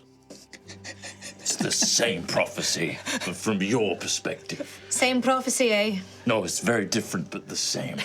I'm hearing a lot of the same words Spire and you. in every single prophecy. Now that you've interacted with Gruff and Daisy, if you'd like, you can both make Arcana checks for me as well, if you wish. I've forgotten them. Or investigation, you may also make. They're the same. Daisy, if you wish to be in childlike wonder and not understand how the toad works, you can choose not to roll. Or just to ignore whatever you just rolled. It's an 11. It's an 11. 14. 14. With an 11, you could definitely tell, Daisy, that there's some clever machinery and some magic at work here. I'm not exactly sure how it works, but it's definitely a dead toad. It's definitely not the toad is magic. It is definitely there is some sort of enchantment. For Gruff, you understand a little bit better. The spell Magic Mouth. There is a spell called Magic Mouth which allows like recitings of like sayings and things. But you have a feeling that a wizard, either a very bored or very well paid wizard, has taken the time to work with like somebody like a clocksmith or somebody like that, and basically created a kind of reel of magic mouths that it spins and randomly selects set phrases, and it just repeats that, and they're all individual different versions of this magic mouth spell with it's just preset phrases, and it rotates them around like a big slot machine, basically, like a slot machine of phrases. Daisy doesn't. But Gruff, Daisy doesn't know that. Because all it's done is make her draw a little toad with a wizard hat, and now she's gonna keep drawing a little toad with a wizard hat. Well, But I mean, like a nicer looking. Daisy doesn't know exactly how it works, so it might be that the enchantment is of a divination. Like you could still believe that there is some sort of fortune-telling spell on it. Gruff, however, knows that it is definitely a machine. It's like a game. It's a toy. While these two are delightfully throwing money at this thing, can I just subtly look at the box and see if there's like a name or something, like... Yes! Name the toad! Oh, the toad doesn't have it. No, like the wizard Sure, or make like... an investigation check for me. Okay. Oh no, is it Zimzams? 19. You search around the base, and carved into the bottom of this cabinet, very subtly done, there is just Z.Z.Z. He's here! Yes! Now. And that's chase in the you notes. From one universe to the next, you motherfucker. You will. Who else was going to make something like this? Fuck elf. He does have magic. He could have made my fridge. Maybe. Okay. I mean, he literally used a book to transport himself to another world. yeah, That's that's magic. true. Yeah. He's I the hope he's strongest getting a of all good of us. cut out of this No, he made it and fucked off. to fund his cake problem. It wasn't the cakes that were the problem.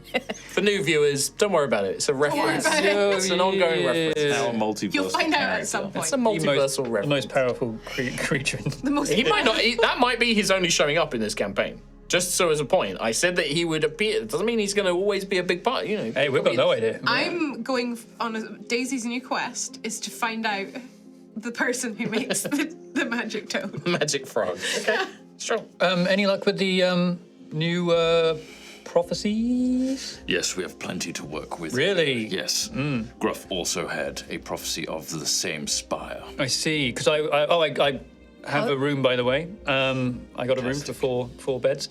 And I spoke to the person there, and I think I see Rowan still like having just the time of his life with this thing. And Daisy's kind of got like this wonder as well. Oh, very real. Very real. So real. Definitely not made by a charlatan. Oh, not made by a charlatan. I'm like nodding.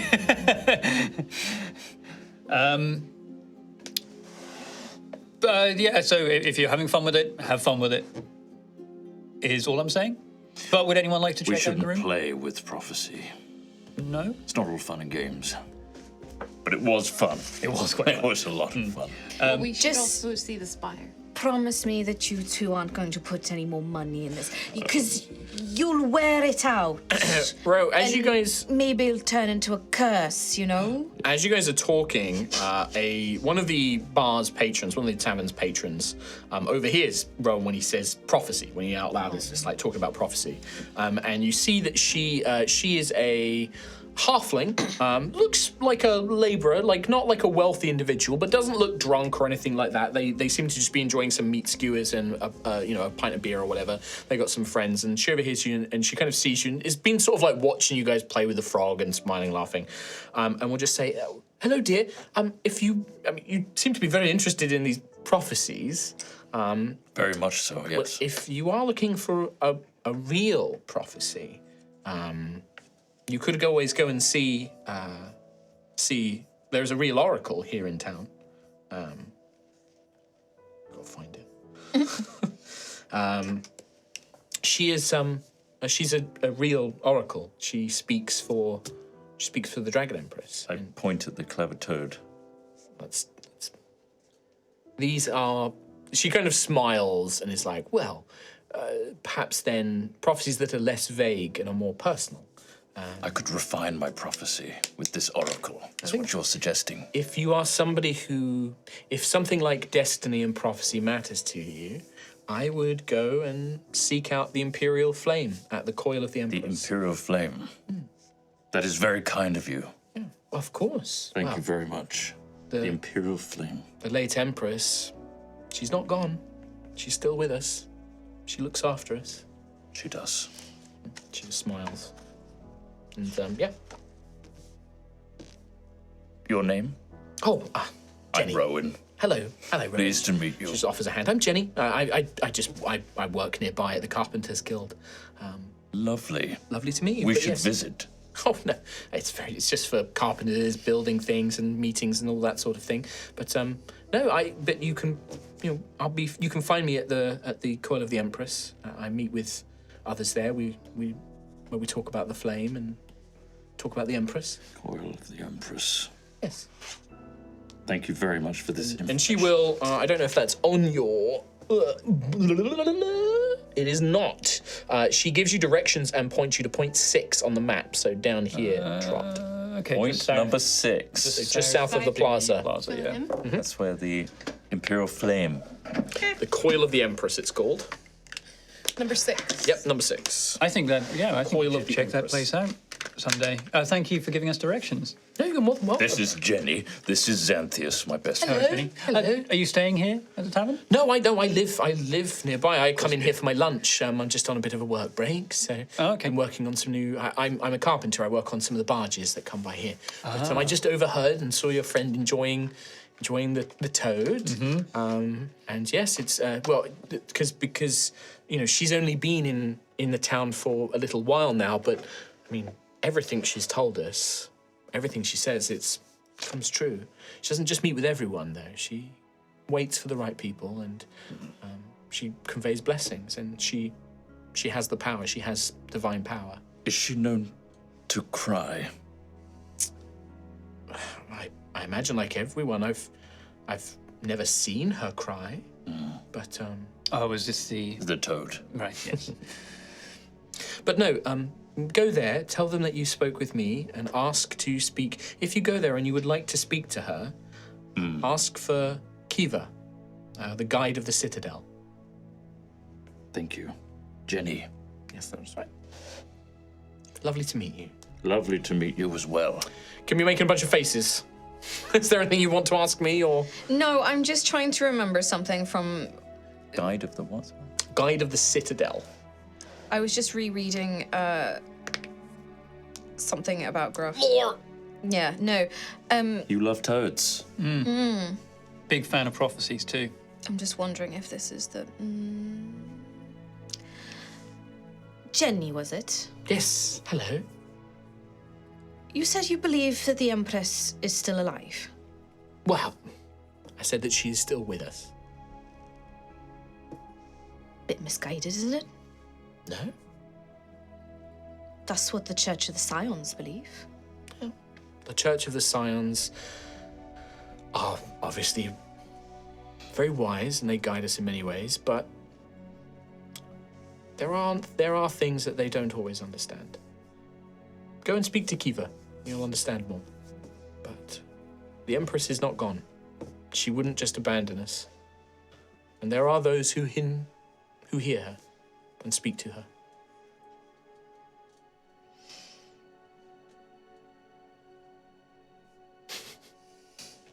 he doesn't want to be rude. Sure. I think he'll just nod.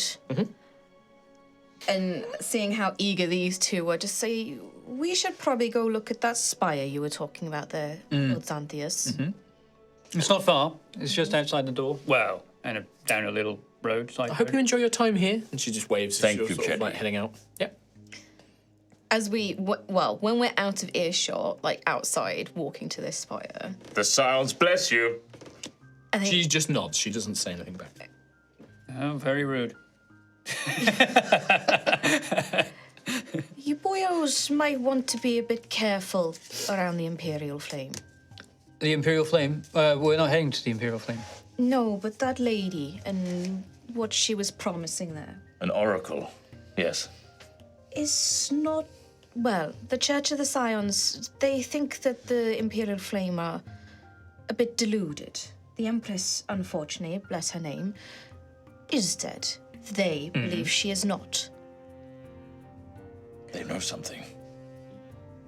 I'm just saying she seems very friendly, and people can be very friendly up until the point where they're not, because they've got what they want, and what they want is more believers in their faith, in their interpretation of the faith. Hey, if they walk in the guidance of the Empress, I don't see any trouble with that. If they truly believe that the Empress is alive, that may be something else, but I don't see a problem at least seeing what they have to offer. Just be careful with prophecies. They're a tricky Why? thing. They're a very tricky thing. They're a little confusing. Those ones in particular are quite confusing, yes. Yes, but one instantly came true. Which one? Oh, with the Crying Maiden? No. What I'm trying to say, Rowan, is One of the many that I've bought. don't necessarily believe everything. Don't necessarily take everything at face value. Why? We can say that this conversation, by the way, is happening as you Yeah. are walking towards Ravenstar Spire. I understand, Gruff. People have their own agendas in mind, and sometimes that agenda is not honest. Jenny Maybe- seemed lovely, though. Yes, like I said, they always do. Until they aren't. Has something happened to you, Gruffith? No, perhaps I've just been around a bit longer than you. I've seen many charlatans and people who take advantage, especially of very nice people, very honest people. I've seen very honest people fall afoul of very devious people. We should protect those people. Yes, we should. As you finish this conversation, for Daisy and Gruffith, you see what I described before, this unusual tower. And the two boyos lead you to it. And yeah, you see this bizarre, ethereal almost stone. And this kind of shimmering, inky black to blue to silver kind of pearlescence. No shadow, with these bird-like gargoyles around the tips. And yeah, you see nothing. Xanthias, as you draw closer, that image, the door appears once more. Oh, good. The rest of you don't see a door.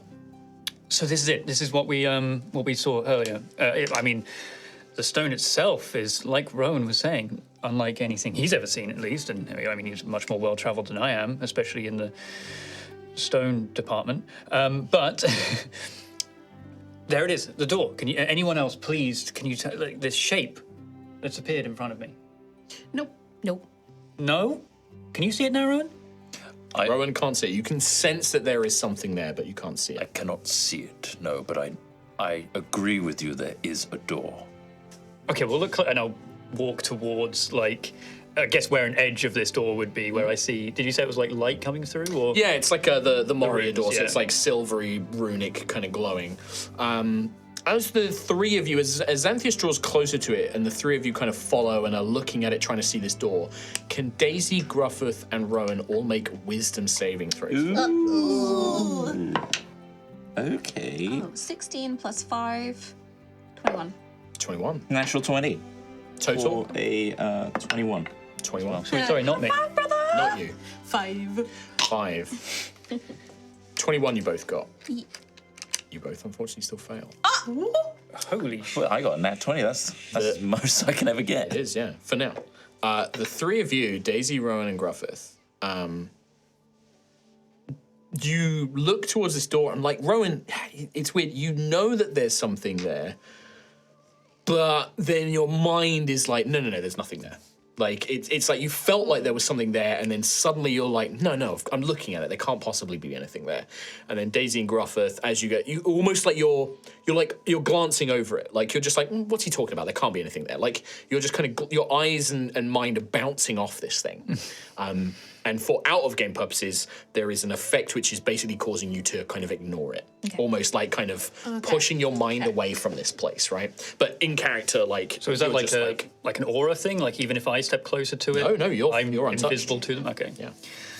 It's like we don't want to go near it, or we're just... It's not like an aversion you should dismiss in the notion of it. It's just like a faint enchantment, which is basically causing you to be like, oh, there's no door here. Yeah, madman. See, because all the people I've spoken to about this tower has mentioned that only one person has ever come out of here, and no one's ever gone in, and that the door just doesn't exist. And yet, it doesn't exist. No, I don't see how. I was mistaken. Yeah. You can't. I don't understand. It's weird, Rowan, because you remember you felt that there was something there, but maybe you were mistaken, or I think we must have seen something, or we got all excited about the clever toad. It's. Oh no! Please come closer. Come look. I can even if I like. Go over and literally touch like the edge of this. Okay, as soon as you touch it, Xanthias disappears. What? And that's where we're going to take the first. Disappears. Okay. And that's the end of part one. We'll see you in part two. Bye. Bye. Oh, fuck. Welcome back to part two of High Rollers, Altheya, the Dragon Empire. Previously, our party have been exploring the town of Ashen Rest, and having finally decided on a place to stay for the evening and engaging in a children's game involving a fortune-telling toad, our party have also gone to explore a location called Ravenstar Spire. And on arriving there at this tower, Xanthias spotted a figure within who seemed to spot him back, and a doorway was revealed to him. But when he brought the others to explore it, they seemed unable to see this door, and in fact, upon drawing closer, found that their minds became mired by some sort of enchantment that caused them to dismiss the idea of a door being there. When Xanthias reached up to touch the door, he vanished. Xanthias. Whoopsie doopsie. And I do apologise, team, you might be quiet for a little bit here, if that's all right. We're enjoying how the to do drama. I will try and switch back. But Xanthias, there's a flash of darkness. And you are no longer outside the tower. You appear inside a quite elegant but simple. It's both elegant and simple in its design. A sort of sitting room. You find that there are two chairs, plush, wooden with cushions, in front of a table. Everything here is constructed from the same unusual silvery wood, almost birch-like, but unlike any wood you have ever seen before. The room is lit not by windows or sunlight, but motes of light that appear to be insectoid or butterfly-like, organic, as they flitter up in the 15-foot-high ceilings. You can see that there is a staircase, a spiral staircase that leads up. And you also see there are sculptures and paintings, but none of it is of a world or objects that you recognize. The paintings are more, to your eyes, like streaks of color with vague, impressionist almost, shapes of humanoid-like figures. Okay. The sculptures are organic, but yet alien to you. Is there any anything of the stone that the tower was constructed? Yeah, the walls and the floor. Okay. All made from the same dark stone. So it does, I guess, feel like I'm inside the same Feels area. like it, yeah. You look behind you, there is no door. And a kind of faint scratching sound calls your attention back to the center of the room as you see that on a perch, kind of tucked in the corner, maybe you didn't notice it when you were first taking in the room, you see there is a bird. There is a raven on like one of these silvery wood perches. Just kind of cocks its head and is watching you. Kind of makes like a faint sort of like cooing noise, like. You see that the table has been laid out with a pitcher of water and 2 glasses. There are plush cushions on these wooden chairs, and you hear footsteps. So soft. They sound like somebody walking amongst autumn leaves. But there is no foliage here. It is like the brushing of wind as a figure emerges from the staircase. They are pale-skinned, very, very slim, and they wear long, flowing, quite exposing robes of almost gossamer-like silk, like almost see-through, but not quite. But around their mantle, around their shoulders and their back and a high collar is of black feathers. They wear jewelry around their wrists and arms and fingers made from that strange silvery wood. Their hair is jet black and long. They wear it in a high ponytail with bangs and strands framing their face. And those details are all quite common, but what would Xanthias, and you have to put yourself in Xanthias's mind here. Sure. What would Xanthias expect an elf to look like? I mean, well, Xanthias himself is more of elven inclination, I suppose. So, I mean, I don't know if this is different for Altheya, but I guess somewhat like sharp features, the sort of pointy ears, tall. Yeah, this is entirely, doesn't matter what Altheya, it doesn't matter what the official law is. This is what Xanthias expects an elf to look like. I see. Yeah, I mean, I think the tall, slender, Pointed ears, non-pointed ears, very kind of beautiful and sort of androgynous kind of like look to them. Mhm. That's exactly what this person looks like. Right. But with the long dark hair, as I mentioned, and all these details. Okay. But they have this almost quintessential elven face. Very calm and very placid. And they walk down, and you can see that their eyes have almost a soft glow about them, and that same silvery blue. Mm-hmm. And they walk down, and they are faintly smiling. Not a broad smile, just a very faint pursing of the lips. And they see you, and they will look towards you. Tuvaren, please, sit. Are you... I'm being very, like, cautious where I am. I think as I'm, like, walking around this room for the first time, I'm, like, trying not to touch things. They watch you investigating. passively. But as I see them and start to speak to them, I'm kind of moving backwards to where I believe this door to be, if there was an escape. I guess right now there's no sigils on the wall as a way out or anything like that. Nothing that you can see. I'm very cautious and kind of not feeling entirely safe right now. Are you the one I saw, the figure I saw in the window? Yes. Why have I been allowed to enter this tower? Because there is something unusual about you. I see. And I was curious. And they are looking at you in a way that nobody has ever looked at you before. Like a piercing stare kind of But deal. it's unblinking, just drinking you in. And they say, do not worry. For those outside, this will feel like mere moments. My friend out there spoke of this tower being older than Altheya, older than... Who are you? What is this place? Are we still in Ashen Rest? When you say that, there is a deep sadness. Yes, we are still in Ashen Rest.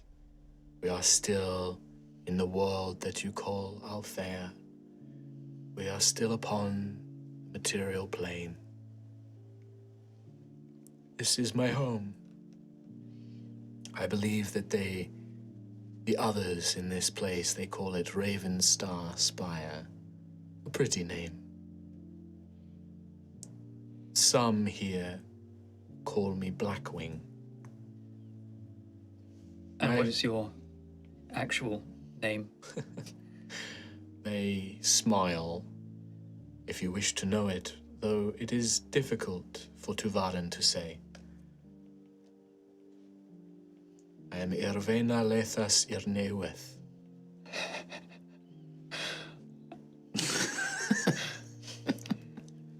I think in that you're correct. Do you mind, Blackwing? A name is a name. You call me what you wish. As I find this concept, what you would call a name is very different to me. My name is more a meaning of my soul. It is not just a moniker. Blackwing will suffice. Please, sit. Before I do, what is it you sensed from me? That I do not know. Something unusual, something I have not sensed in many who have passed by my tower before. I was curious. One thing I have sensed. And they make their way down and they pull the chair out and they sit. They don't drink the water. They hold the cup and the water just vanishes, as if slowly being drunk away as they just touch it. They will look at you, but I do know in your eyes I have seen something that I have seen in many who have come to visit me. You desire something. Well, I wish to learn more of magic. I wish to understand the power that I now possess. Yes, this statement is true. Learning magic, it is not magic. You have learnt to use magic. I see it in your skin and in your scales. Powerful magic, born within you. There is something else, a source of magic that is not your own. You desire something. You wish to understand something. In your time in Altheya, what is it you...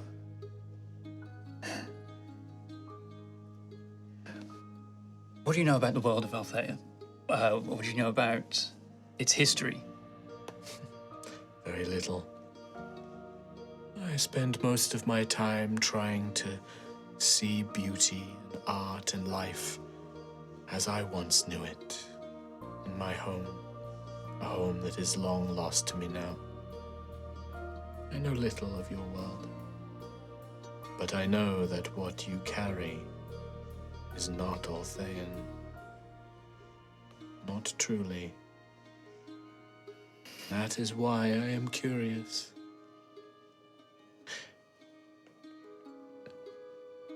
Forgive me. I have trapped you here. You see me as a threat. Not as a threat, as such. I need someone I can trust. Trust. A difficult thing in this world. Your lives are so short, so fleeting.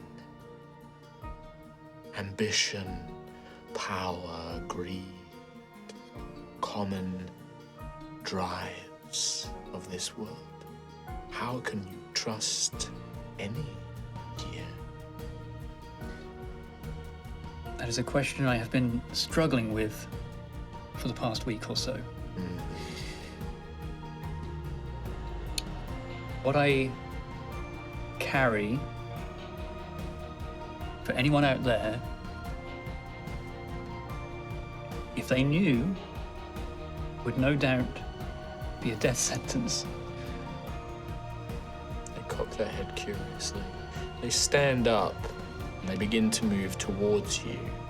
And as they pass one of these kind of magical lights, you see that a lot of the lights in this chamber almost give off torchlight, like you would expect. But a couple of the lights here give off another kind of light altogether, as if shining, as if some of the light is that of the sun and some of it is that of the moon. And where these two lights cross over, it creates a third type of light, almost golden or silvery, dusk or dawn light. And as the figure moves between these lights, part of their face catches one of these beams where the two lights compress and create this dawn or dusk light. And as the elf moves through it, their whole features seem to change. And that image that what Xanthias expects an elf to look like flickers for a moment. And you see almost like bird-like raven feathers protruding from the side of their face and along their arms. Their eyes become black. Their mouth is too wide. There's a flicker of like a glamour breaks. And then as soon as they're out of that half light, it changes back to what you expect. But they don't approach aggressively. They approach very naturally. But trust is, of course, it's something we should both hold of each other. And yet, you seem to be hiding. Forgive me. It is not intentional. The light of your world is very different to the light of mine. Elves like me, of the Feywield, it is a land of dusk and dawn, a light of ever twilight, and within it, our true forms are visible. When we are out in the light of Altheya, beneath your scions, I believe you call them, there is an instinctual magic, a glamour. You perceive us as you expect to see us. I do not do it intentionally. Please forgive me, Tuvarin. I do not seek to hide. I have no fear of you. I understand. I think there's a part of me that's almost trying to change my expectations, I guess, in some sense, like trying to recall that flickering sort of facade, or not even facade, their true self, I guess. Yeah, and you do find it like you can imagine it, and as you try and imagine it and see this elf with that in mind, you see almost like faint remnants of it, but it's so hard to keep hold of. Yeah. But you now know that what this elf looks like to you in normal light isn't really how they look. Yeah. And you know that now, like you can see that with this particular elf, Blackwing. You do not trust the ones who wait for you beyond. I am learning to. Some of them. I don't know how they would react just yet. Do you wish for me to perceive this power? Perhaps I can help. I know much of magic. In my world, I was a weaver. We who can take the threads of magic itself, of life, of the Fae, of light, of the heart, and we weave it, sew it, make it into something new. I am a mage of sorts, capable of creating blessings and spells, enchantments. Like a weaver, are you able to take this thing away from me? I would need to examine it.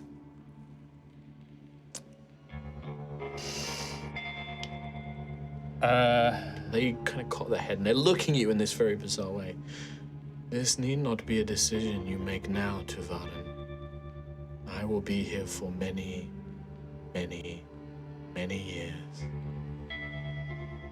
The door, will that be available? I have allowed you to perceive it. I can allow the others to perceive it as well if I so wish. I hide to protect myself. There are many traitors to my kind who would seek to do me harm. Traitors in Altheya? Yes. Elves who wish to return to the Feywield. But to do so, there is only one way. They must join those who cast us out. Join those who betrayed us, slaughtered us. They must become unseelie. Unseelie? Forgive me, is there an Althean counterpart to unseelie? I would not know it if there was. You do not know much of the elves, though I see some traces of our kind's blood within you. From my mother, yes. But I haven't been very close to my family or my lineage. You carry the blood of dragons, too. Your mother, she was not a true Elvari. She carried perhaps a grandfather or a grandmother or a great-grandfather or great-grandmother, perhaps. I believe so. I am afraid, again, quite distant from any party. The elves came to this Altheya approximately 300 years before. We once lived in a world, a planar realm called the Feywield. A place of beauty and life that you cannot imagine, Tuvarin. You simply cannot imagine it. It was a place, and there is this deep remorse, like deep mourning that you feel, that I can never return to. When we came here, we were pursued by wicked things, terrible creatures.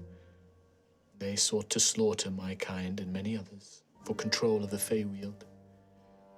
Our only way to survive was to sacrifice our immortality, to disconnect from the planar worlds, and to come here, where we sought refuge. There are many who live here in Altheya and in this empire of dragons. I have chosen this place. I find Cauldra to be the most lively, full of passion and life. To me, it is as close to home as I can get. And this tower, your home, has been here since before even Ashen Rest was created? No. I built it. The stone is from the Feywield, and it is older than anything here. This stone, I first found this stone while I was still young. You must understand that in the Feywield, we do not track years. We do not track cycles. There is no sun or moon for us to follow.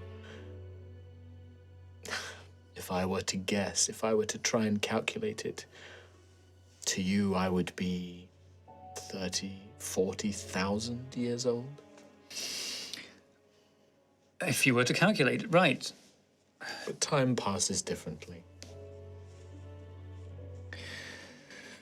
And there is no way for you to return to this Feywield.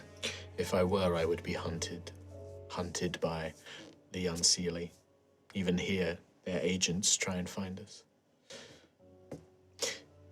And this is what brings me to a matter. You seek my assistance with this trouble you find yourself in. And yet you wish to establish trust. That applies for me as well, Tuvarin. I may, perhaps now, perhaps in the future, ask for your assistance. If I learn of threats to my life, or perhaps agents who wish to aid the Unseelie, would you return a favor if a favor I provide? If you assist with this problem, then I believe I would owe it to you. That would be... I would be grateful. I can offer other assistance. You and your companions are travelers, I believe, yes? Yes, we are. Well, as a weaver and as a magician, I have the ability to provide blessings and boons, magic, and I can create items of magical power if you are to bring me resources, ingredients, things that I can use to create with. While I do not yet trust those outside with, well... Your problem, Tuvarin. Yes, my problem. Would you allow them to enter this tower with me? Yes. Do you wish to do so now? And then perhaps your problem is something we can discuss in private another time. I'm curious to meet them. 2 of them carry unusual traits just like you. Do they? It's good to know. But I think I'd like you to take a look now. Very well. They wait for you. What do you do?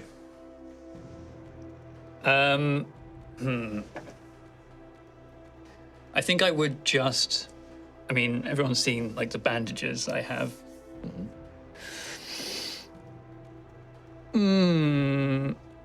I would sort of be talking through not necessarily what I know of it as such, but the powers that it's given me. I've been able to cast runic magic. At least I believe that's what it's called. They look like runes. They come from my hands. They protect me. They allow me to cast spells. But sometimes these spells are empowered. The flames are stronger than ever before than I believe they reasonably ever would be. But I have something that I think the people of Altheya would be terrified of.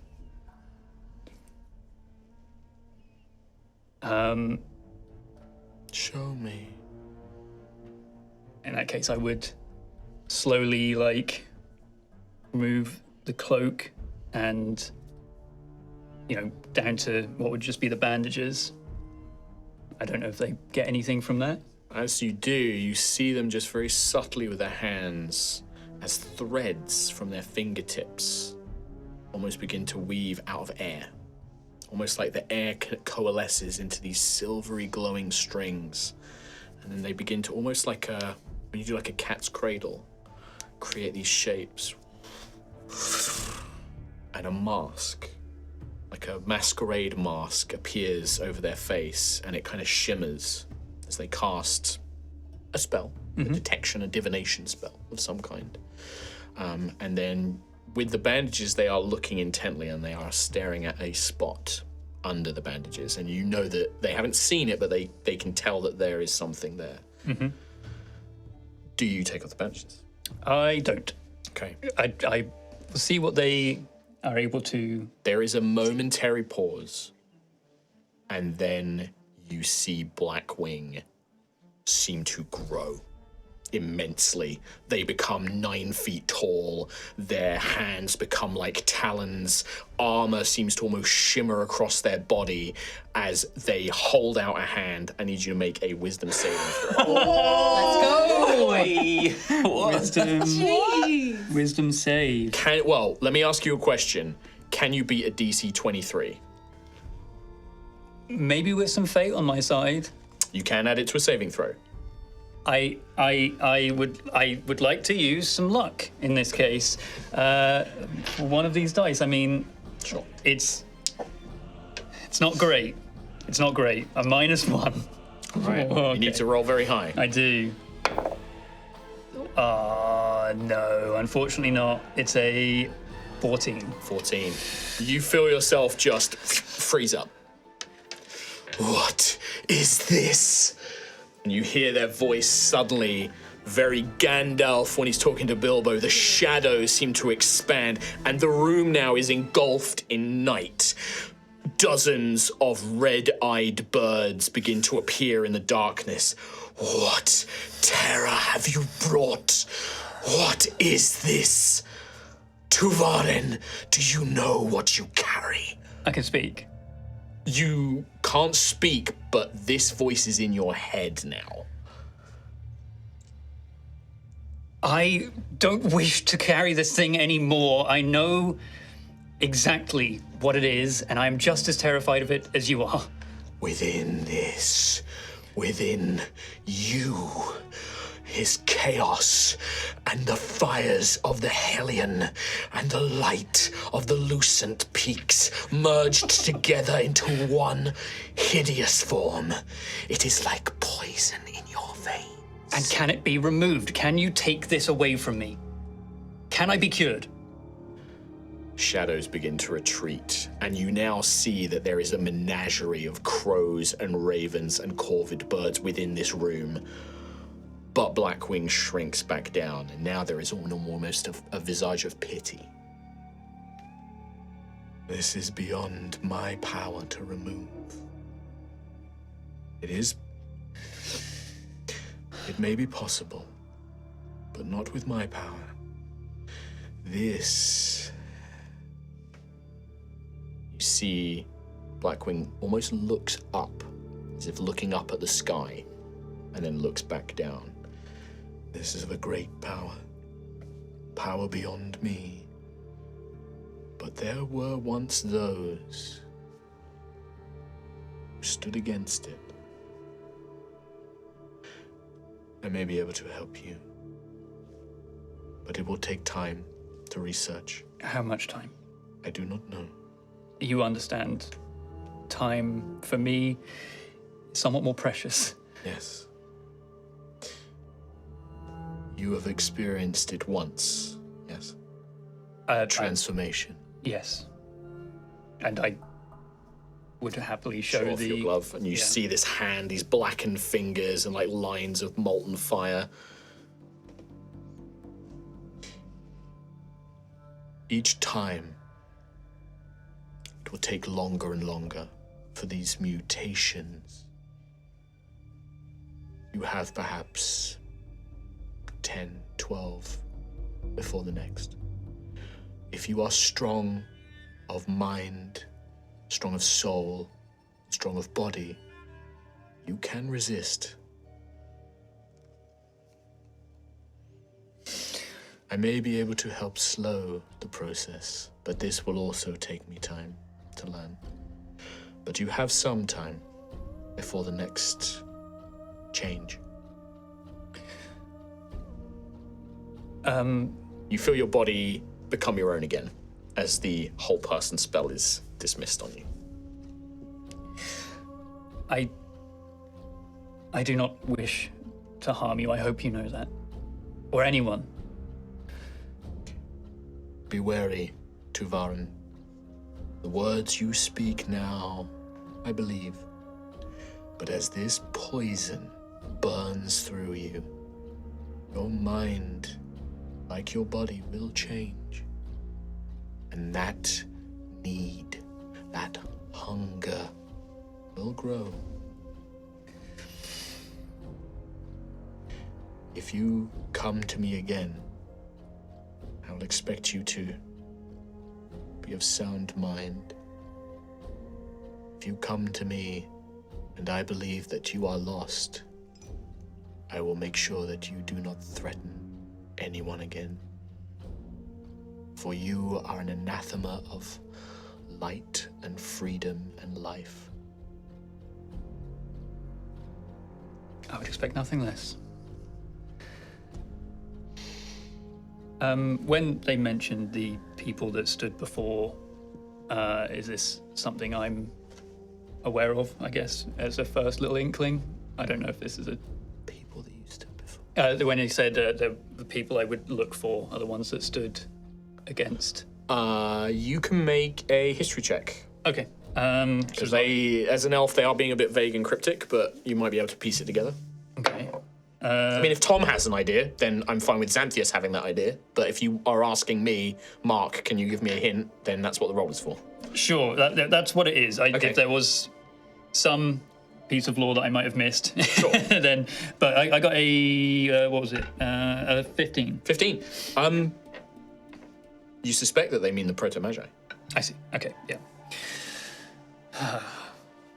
I'll just find those. Easy. Easy peasy. Blackwing will look at you and just nod. My offer to assist you still stands. And should your companions wish to come and speak with me, I shall make the way open to them. I have boons and blessings and enchantments. And as I said, if you find materials or things of power and you wish for me to craft things for you, it can be done. I will be watching, Tuvarin. I would very much welcome the assistance. And as I said before, I do wish to help you. But Now that you can be assured I will ask for in exchange. They gesture with their hand, and on the wall behind you where you initially began, you see the same silvery runes appear to create a doorway. I'll start heading over towards that, but saying to them, I am sorry for all you have experienced, and especially sorry for what I bring to you today.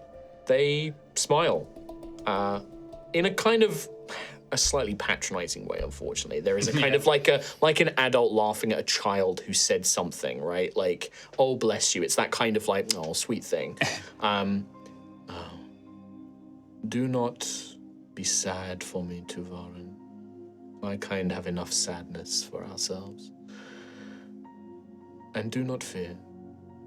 I am not darkened by what you have brought here. I am afraid for you, if nothing else. I simply do not wish to see more death and destruction. Me too. And that is what you carry. Mm-hmm. Farewell. We spoke of names. I apologize. Tuvarin is a name I give to all of your kind. What is the moniker, the name by which others call you? Xanthias Oregon, or just Xanthias. Xanthias. Blackwing bows their head. I will be watching. And then they just stare. I will,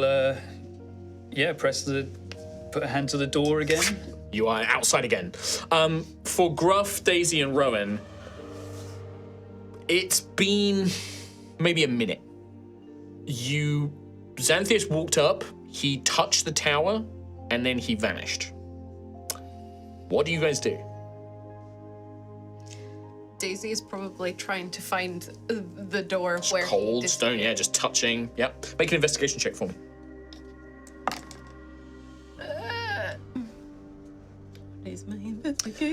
panicked. Xanthius? 13. 13, you're like, there's no seam, there's no nothing. Like, it's just stone. Like, it's like he just vanished, like he cast a spell or something. Yeah, Rowan's like, you're panicking. Where is he? I'm looking at, like, footsteps on the ground. None. In case he's, like, run away invisible for whatever reason. Yeah, I mean, make a perception check for me. Sure. You start like, It's a five. because there is, like, grass and stuff, so you're, like, trying to find if there's tracks or something. Can't see anything. Nothing. What about Gruff? He's trying to climb the tower. Okay. So just start like trying to abseil the tower. Like, Yeah, just, sure. Like claws out, just trying to. There's no thought. He's Do you have a panicking. climb speed? I was looking at this. Tabaxi do. Leonin don't. What a shame. Athletics check then, please. This is a perfectly smooth stone. There is no footholds or handholds. I know. Kim knows. Yep. 17. 17. There's just nothing. Like, it's like you dig your claws in, but the stone is so hard you can't get your claws in. There's just no purchase. You're like jumping up, trying to grab stuff. There's just, you Cursing can't a lot. climb it. Swearing a lot. Yeah. Rowan shouts, Tower! Return Xanthius to us. Yeah, you shout it down. At once. What was the prophecy? What did the prophecy say? What did it say about the spire? The maiden's... Is anyone crying right now? A little bit, yeah. I'm crying. The maiden cries. And then the shadow of the spire lingers. There is no shadow. There's no shadow. Clementine, what do you mean? What is this Scrabbling at the prophecy? stone. So it's still just like, you probably hear like, you guys are shouting a lot. You do get somebody, there's like on the other side of the street, there's like several sort of townhouses and like businesses. And you do like an old lady kind of, be quiet down there, I'm trying to sleep. What's all this racket for? 'Tis noontime, madam. I'll sleep when I fucking want. Shut up. Yeah, just Bloody travellers. I'm gonna start to look around the rest of the time. I'm gonna like try and do a circle. Yeah, I think like because you guys are making checks and stuff. Like Rowan's like patting on the ground trying to search for stuff. You're like shouting up. Gruff's trying to climb it. About a minute after, Xanthius, you just appear at the base of the tower. I'm expecting to see them exactly as I left them because they said to me like only a moment passed. Yeah, but I like look around. Can I see anyone immediately? You see like Rowan on his knees like tower. Daisy just like crying, just like. Ruff's just sliding down the side of the wall. What is happening? By the silence says, Xanthius! Where did you go? Return. Where have you been, young man? Thank you, Spire. I went into the tower through the door, like I said. There's not a door. There's no door. When you guys now look, there is now a door. Oh. You guys now see the same thing Xanthius did, this silvery blue outline of a door. There was no door. There definitely wasn't a door. I was telling you about the door, and now there's a door. I was inside the tower. I met with a very powerful, I believe, mage who said they can assist us. What, all. did you just like go in and have a 2-second conversation about help and then come back out? You've been gone for like no time. What do you mean you've had a 2 conversation? seconds? A minute. 10. 20. Felt like a long time. An eternity. An eternity. I can assure you, I have not been in there for an eternity. I just, for some reason, I was chosen, maybe because of my magical ability, to enter the tower. And when I spoke to them, they said they were more than happy to let you come with me next time I decide to enter the tower. And they would assist us with enchantments, with magical things. What were you trying to do? Climb the tower. You were Ruff trying to- was trying to climb. Why? You disappeared. You're my charge. There's no door. I just vanished. Yes. Just disappeared. Okay, What was he supposed to do? that's a good question. Clearly. I appreciate the concern and what were you shouting? Nothing. He might have prayed to the clever toad. Oh, Slightly. of course.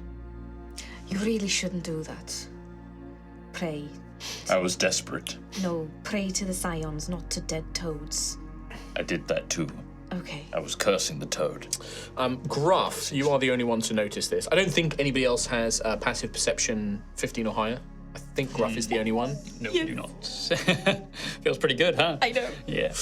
Gruff, you're the only one to notice this. Out of the top window, one of these windows that's high up, The one I was that you were trying to climb up to, a raven basically flies out and lands on the roofs of it flies out of the tower, and it just lands on one of the street lights. All around Ashen Rest, there are these like metal street lights, and they're not lit 'cause it's the middle of the day, but it lands on top and it's just watching the four of you. It's just like a raven. It's just flies out. Well, I appreciate the concern. If you, I'm safe. I'm fine. Well, do you want to go back into the tower? Because now we can see the door, so... If you'd like to enter, I mean... And it's safe, not dangerous. It's totally safe. Very interesting mage in there. They didn't possess you, did they? I don't feel possessed. I still feel like Xanthias. No. Did you put your clothes back on? Yes. Yeah, I would assume he did his sharp and stuff. Yeah. If you are Xanthias... Daisy's gonna pinch him on the arm. It's a bit scaly. But yeah. Okay, what? It's me. I'm not illusory. I'm not I had possessed. to check. I don't know. You disappeared through a non-existent door, and now there's a door, and I don't know what's real anymore. If you are Lord Xanthias, where did we Not meet? Lord Xanthias on the road outside Burnell. I was infirm, vulnerable, Weak. weak. No, it was not weak. The third one. Ego. Traitor! I saw Xanthias vent sus. He's the Imposter. Amogus. He's the Amogus. Well, Vote Rowan. Meek, not weak. Infirm and vulnerable. That's- That's the three things that I Vulnerable. was. Sure. Outside Burnell, that's where we met. You were playing a song about pebbles. You have a very, very fancy dagger, and there's another one, Ophelia. She's. I don't say another one. It's Ophelia. She has a skeleton friend, which I don't say so loudly that everyone around can hear. What did he say? Skeleton? No, I'm joking. She's just eating sweets opposite side of the road. You need a bit of flapjack. well, if we've been granted entry, we should meet this powerful mage. I don't see why not. They wish to help us in our travels. But us? Yes. Do they have anything to do with the birdie that's watching us? I mean, it's just like a crow, right? Or Raven. It's a raven. raven. Sorry. I'll point at the raven. Yeah, you guys all now see the same room. It's watching. Possibly, I suppose so. I'm gonna yes. wave at the raven. It flew out the window. In that case, The one I was trying to climb. most likely then, yes. I could. Ah! I could have climbed up there, you know. I really believe you could. I take that back. I don't think there's any chance. Well, I would have given it a bloody good try. I'm sure you would have. And I appreciate the attempt that you did make. I can see a couple of scratches. Actually, claw would there marks on even the be wall. any claw marks in this stone? No. No. It's there. Claws do hurt. Didn't even go into it. It's too hard. By all means, lead the way. All you have to do is just touch the door and you'll be transported in there. Ay, What's the problem? makes me vomit. What does? Transporty spells. If it helps, it was just a tiny little bit of darkness and then you're there. It didn't feel like anything to me. You'll be fine. I can stay outside if you want to stay outside. No, I need to see who Xanthias' new friend is. Okay. All right, Rowan touches it. Rowan vanishes. Daisy. Oh, that's I'm what it looked assuming. like. Yeah, no, that would be terrifying. Rowan! Climb the wall, yes? Where? Praise the toad! No, don't praise the toad. That's blasphemous. Get in there. I will touch the door. Sure. Touch No, same. All right. Well, Rowan's the first to arrive, but you actually all appear almost simultaneously. You arrive in the same area that I described before, a kind of sitting room. This time there are 5 chairs around a table, each wonderfully padded like cushions. Like I said, all that silvery wood-like texture, the dark stone walls, a spiral staircase, etc. There is a crow in here on that perch that seems to be looking over everything. And you can see admiring a painting is a figure. Like I said, the same description that I gave generically, the gossamer thin robes, the black hair tied up in a high ponytail, very pale. But to each of you, it is whatever your character expects an elf to look like. Right? So if Gruff hasn't encountered, or if you've met elves, like, elves are very rare. I should point out that an actual true elf, somebody who is half elven or elven descended, a bit more common. So things like pointy ears, that's kind of like expected. But a true elf is quite rare. So it's whatever your character would expect, like a true elf to be. And most of you know that elves come from another world. They come from another plane. You know that is where the elves came from originally. Even if you don't know the full story, you would know that they are these other planar creatures. Daisy. Hello. In your mind, you hear your friend. Nim will just say to you, little one, of all of my foes, the elven kind, it is not so much I trust them. They are masters of trickery and deception, illusion, enchantment. But of all of the planar realms, they were the closest thing we could call allies. Well, that's really good. Yay. Just be cautious. They are tricky and vague and strange. And I know that they paid a great price to come to your world. Well, okay, so usual, be cautious, as normal, but kind of maybe good thing. As you're having this conversation, the figure turns around and is staring directly at Daisy, as if they can hear the conversation you're having. Can they hear you? I don't know.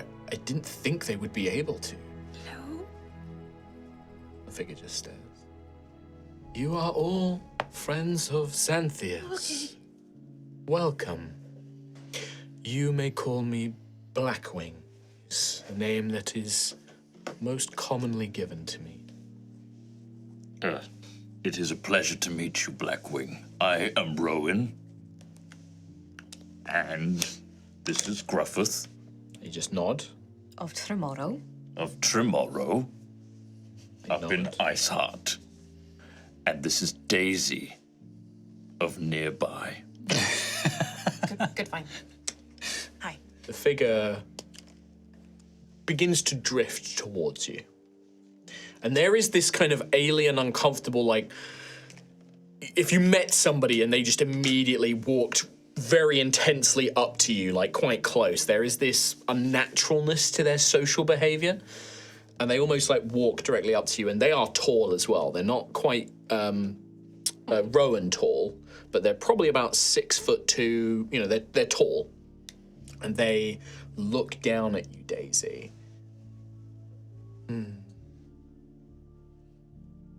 Is there someone there? I think yes. They like stare into your eyes, and to you their eyes almost look like these soft glowing blue irises, like almost white, you know, pure pearlescent kind of look. I sense a familiar sensation here. No, it's just me. I am sorry. What? You have given up much to be here. In a different way to me and my kind. And you must bond like this. I am sorry. I do not believe we ever met on the battlefield. But I apologize if we have caused one another pain before. Nim is silent. Welcome. Did we hear that? Oh, Blackwing is saying this out loud. Blackwing will turn and say, "You are all welcome guests here. Please, would you care for food or drink?" Oh, that's so very kind of you. Very generous indeed. Of course. I'm Peckish. They wave their hand, and you see little cakes. Little cakes. Like little fruits that are like almost sweet candied fruits that are laid out on like a platter, little, plates, and glasses of a juice, like a fruit juice, just materialize on the table. Please sit. Yeah, we'll Yeah, I think I'd look around for approval, but we'll be edging towards it all. Yeah, I would be probably more. I would obviously be more comfortable than others, I suppose, having been here before. But I'd take a seat, and I just thought you might like to meet those that were waiting for me outside. Indeed. You are travelers, and you accompany Xanthias. I Yes. wished to offer my services. I am, in my world, I would be called a weaver, similar to a magician or a mage here. And I have enchantments and blessings, and I am capable of creating magical artifacts if I'm provided with the right materials. Wow. I ask for coin or favors or services in return for such things, but I'm don't- always willing to help others. I don't have that much money. It sounds all very extravagant. It need not be. I have simple things for simple needs, and I do not always. Coin is not something I require. Quite often, perhaps a favor or a promise would suffice. Now, Is there something you need, Rowan, or something I can help you with? only information right now. If I have it to give, information I believe should be shared freely. Good. I know Xanthias is special. But what drew you to him? He carries a special magic which sparked my curiosity, and it will lead me to ask questions that I have yet to ask myself.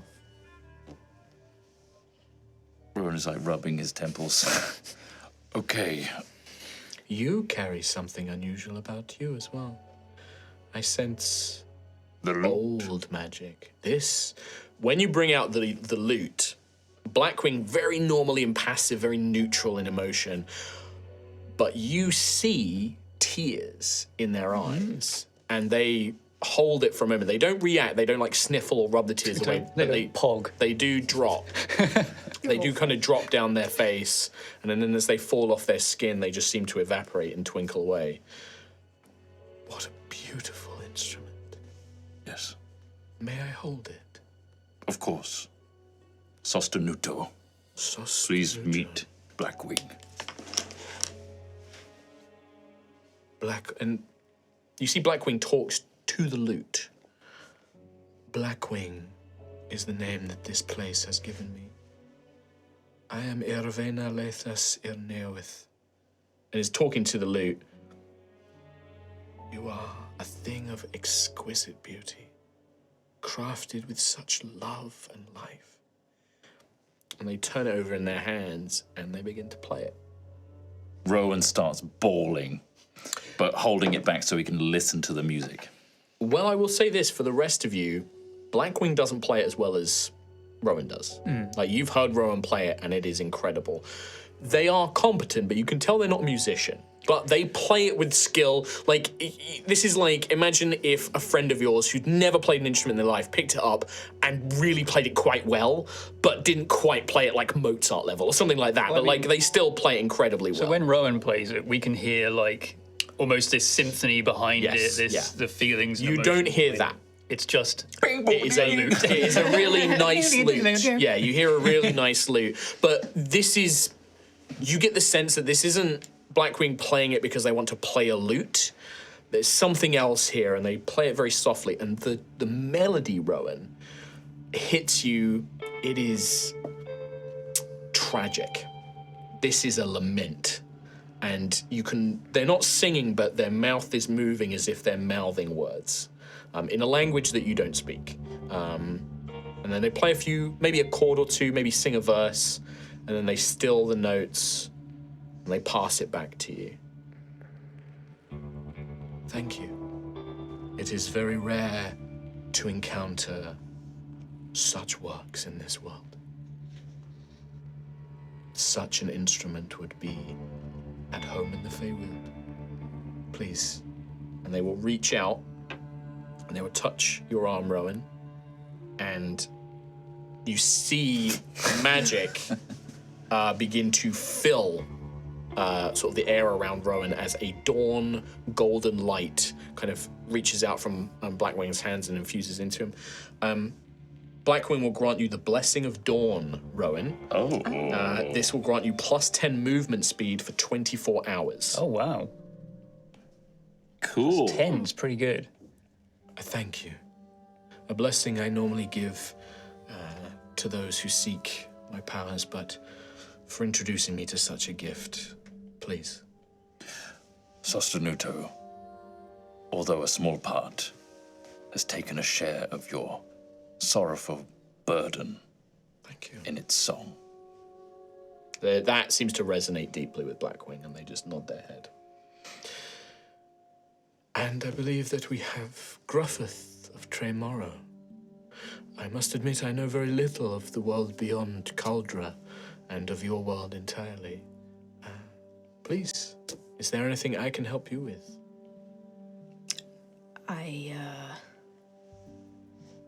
Probably not. Although, could you enchant my staff? To provide an enchantment, I would need reagents, materials, and things like that. If you can bring them to me, if you find anything unusual, I can likely do so, but not with anything I have to hand.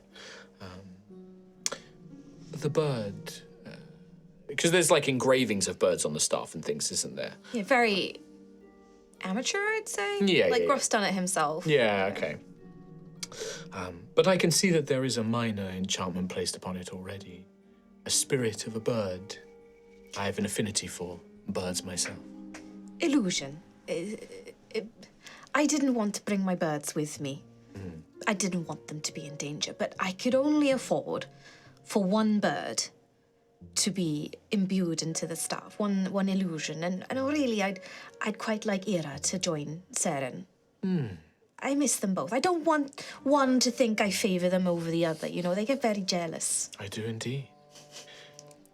With these enchantments, I do not know how the mages and enchanters of your world perform these, but I could do such a thing for you. But I would require the spirit of a bird-like figure, of something to use in attunement and to consume in order to provide this magical power.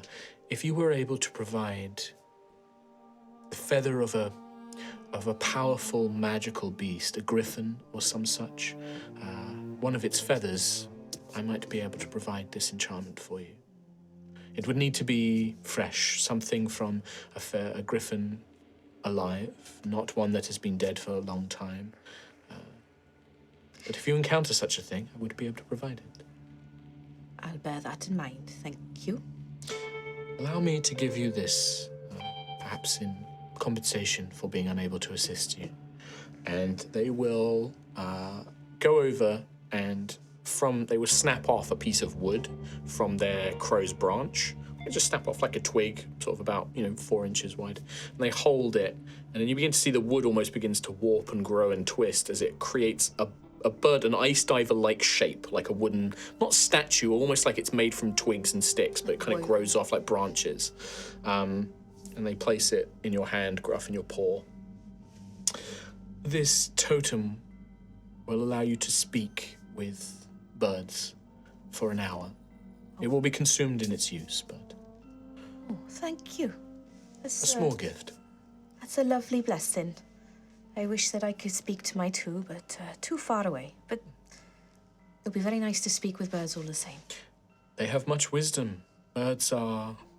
In the Feywield, they are seen as creatures of great wisdom, cunning. Perhaps they will provide answers when humans cannot. When Tuvadan cannot. You and I have already spoken. We have. But we are hoping to go meet the Duke soon. Indeed. The Duke Ignarius is a character, I believe. Oh, you know him? I'd say. I have dealt with the Duke a few times. He was kind enough to grant me permission to build my tower here, to provide me with a space to grow it and to place it. And in return, I have provided magical assistance from time to time and given him advice. I find him many of the Duke's kind, the red dragons, I have found to be a little vain and arrogant. And the Duke has those qualities too, but they can be quite endearing in him. I enjoy his company, and it is nice to speak with a creature who understands the wisdom of ages as well. Okay. We have been fortunate enough to receive a Duke's favour. We just don't really know what to use it on, I suppose. Well, first of all, we have to book an appointment with the Duke. But we have to book an appointment and so on and so forth. But it's good to know that you have spoken with them before. Are you asking me for advice on what your favour should be used for, or is that simply something you mentioned? Forgive me, sometimes I do not understand the subtleties of Tuvadan interactions. I don't think it hurts. Any recommendations that you may have? Well, do you intend to travel the roads forever? Perhaps the Duke is in a position like myself. When I came here, I asked for a place to call my own, a spot of land to build my tower upon. Perhaps that is something that would be of benefit to you, even if it is only temporary. Inch taller than this one. I'm assuming Rowan doesn't say that. No, that was all Chris Trot. Even if one is not intending to be here for the rest of your life, having somewhere to call your own certainly will save your coin purse, I believe. Mm-hmm. And what of you? I speak now to Daisy. That's correct. I don't know. Is there anything that I can help you with? Knowledge, a blessing, a gift? For you, or... Maybe. I don't know. Daisy just is like like a rabbit in headlights, like, ah! I think in her head she'll say to Nim, do you need anything? Can we trust the person? They can probably hear me just now, so... I think that I wouldn't say as far as we trust them, but this one has clearly separated themselves from the other elves. They gave up on the planar realms. I have no quarrel with this one, but I don't need anything from them. You're everything I need. Oh, well, that's nice. Yeah, it's fine. They might be able to help you. I mean, I just wanted to make sure that they weren't... I don't know what to do when someone can maybe potentially hear you, so, that's kind of weird. Blackwing doesn't show any sign of like reacting to the conversation you're having. You're not sure if they can. They are looking as if they can hear you, but you don't know if they can hear you. But they're just doing that thing where they're just like staring into you, like boring into your soul. I'm gonna go. This elf sure is a weird person. Nothing. Oh, okay. And for us, you just like silent. It's just this weird. They're just staring at each other. Rowan interjects. Yeah. You could you glow like me. Glowing's nice. Sure. I don't mind. I'm fine. But if you have anything that you think might help. Well, have you ever wished to fly like a bird? Yeah. They will snap off the other half of the branch that the crow is sitting on, and the crow just flies off and lands on her shoulder. it flies and lands onto their shoulder. God damn it. And they take that, and very much like the ice diver, this time it shapes into a crow, like it becomes like a little crow, and even the silver wood becomes slightly darker and black to match the crow's feathers. And they will hand it to you. This totem will break when you use it, but it will allow you to become a bird for 1 hour. Ooh. And then you can speak to Gruff. You will be limited. You will not be able to speak, but you will retain your mind. Thank you. You are welcome. That's so I give these gifts as a way of earning trust and to show kindness. I trust you. Thank you. I will not always be able to assist, but I hope that I can in the future. I will need to do much research and thinking on some matters, but you are always welcome as my guests for drinks or food. I have cakes. Sequestered myself away for too long. Perhaps I have been caught up in the tragedy of my people for too long. I like it when there is music and cheering and laughter within the streets when the festivals come. That is normally when I leave the tower. It reminds me a little of the festivals we had back home. But please, it's always nice to have guests. Well, if you wish to learn more of Altheya and lands beyond Cauldre, then I hope that we can provide some more light and music to your stay here. Thank you, Xanthias. Now that Nim is okay and doesn't have any quarrel with the elf, Daisy's gonna be taking the food. And eating the food. She was kind of frozen for a bit, but now she's like, it's wonderful. It's quite sweet, but it's very wonderful. It's very flavorful, especially the fruits.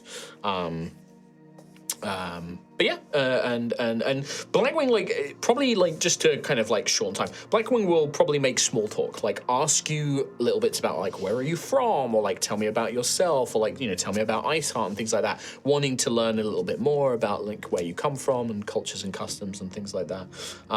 Doesn't reveal too much about themselves or about elves, but will generally, like, give you the broad, you know, strokes of things if asked. But unless you guys have got any specific questions or things you want to talk about with Blackwing, we can just say some time passes and you guys, you know, make acquaintance. And at this point, yeah, Blackwing basically becomes like a person that you now know in the town that you can maybe go to if you have specific matters. Are they as open about like their past and stuff as they were with like Xanthias? They will give the broad strokes, so they will talk about the what is called the fall of the elves or the exile of the elves, the exodus of the elves. They talk about that as a matter, not in great detail. They kind of give you the overview. They don't go into the detailed topics, but they talk about how the unseelie, the hags, the Formians, and the Dark Fae basically overthrew the elves in a great coup in the Feywield, and the elves who survived, along with several other Fey creatures, centaurs, satyrs, gnomes, and a few others, basically had to sacrifice their planar immortality to transport themselves to the material world which the material plane was kind of protected and secluded from the other planes, but the elves knew about it and knew that they could send themselves there, but to do so they would basically have to become mortal, basically. Because planar creatures, if they get killed, they generally just reform on their plane, and that's why the fighting is eternal. Whereas the elves are now mortal. The only other thing that maybe picks up is I suppose Ophelia's not here. I don't know. Would any of you ask about, like, as Blackwing is telling the story, would any of you ask, like, what happens if you die? Or, like, ask a question about death or mortality? That's such an Ophelia question. Yeah. I don't think I would. I mean, Gruff just fully believes what he's been taught his life. That we are if it doesn't come up, then I won't talk. I won't say anything, because like Blackwing won't talk about that unless it's something that's brought up. But yeah, they give you like the broad strokes about it. Most true elves in Elmera still live in Mistwall, the Green Dragon's province, because it's the most like the Feywild in terms of terrain. It's very natural, it's very forested, things like that. Blackwing came here because Cauldre is very lively and passionate, and there's lots of colour and music and things like that, and that's why they came here. You get the impression that Blackwing lived in a elven city rather than out in the wilderness, and that's why they feel more comfortable here. At some point, Rowan will just subtly speak to Blackwing, while everyone else is like tucking into snacks or something. Maybe it's not important right now. We have other pressing matters, and I'm sure there's others that have more important things to do. But it would be nice if you have knowledge, or I might ask you about something. Something in the future? Of course. I'm pursuing something. Yes. My knowledge of magic and things is vast, but my knowledge of things here in Altheya is more limited. If there is a way I can help you, you are always welcome to ask. And if I do not know the answers, perhaps I can point you in the right direction to find them. Right. Well, we'll get other things out of the way first. My door is always welcome to. I have removed the enchantment that obscures my doorway to all of you. If there are any others of your companionship that you wish to allow passage, please bring them here and I will. Yes, Ophelia and Percival, they're our best friends. Bring them to Do we just say their names? You will need to bring them to the tower, and then I will unlock the way. Right. I will allow them to see past my illusions. We'll do just that. Thank you. Of course. Well, it has been wonderful to have you, and I hope that I can provide you answers, or some comforts, or just assistance. And they will bow their head. May the blessings of Vonay and Llewellyn go with you. Lelwyn. Yeah. Vonay and Llewellyn. Vonea and Lelwyn. Lelwyn. It's very Welsh. Okay. Lelwyn. And may the Silvari bless you. Silvari. Dragon province of Ice Heart. Oh, right. Oh, right. Silvari. Okay. Yeah. You mean that's the dragon, right? Yeah. Yeah. You said province and that confused me. Same thing. It's like, yeah. They don't seem to, like, obviously to them that doesn't mean anything. Yeah. Same way that what they say. Saying nice stuff, yeah, innit? Yeah, exactly. All right. Being polite. You probably spend like an hour sort of having a chit chat, eating some snacks, everything else. Yeah, just getting some. Seems pretty cool. Get some magic on our side. Yeah. Bad. Well, with that, it is about 4 o'clock in the afternoon. Okay. It is springtime, so the sun is beginning to set, but it's probably about an hour or so out. I'm guessing we don't know necessarily while we're in the tower, but does time still go slower for everyone when we're in? No, it seems that might have been a one-time thing for you, whereas once everyone came in, it just seems like it's normal. Okay. It seems like it might be something Blackwing chose to do. Cool. Not bad. Yeah, so time just passes regularly now. It is, yeah. You must be very special, Xanthius, Why is that? to be the first invited into such Well, as they mentioned, the strange magic that I am yet to fully understand. Yes, strange. The sigils, the runes, the way it protects me, it's quite new to me. The fire that hurts you. The fire hurts quite a lot of people, really, if you get too close. It does. But yes, I hope to learn more about it in order to protect all of us. And I believe they may help. And they might help all of us as well with enchantments and magic and an understanding of everything that we are.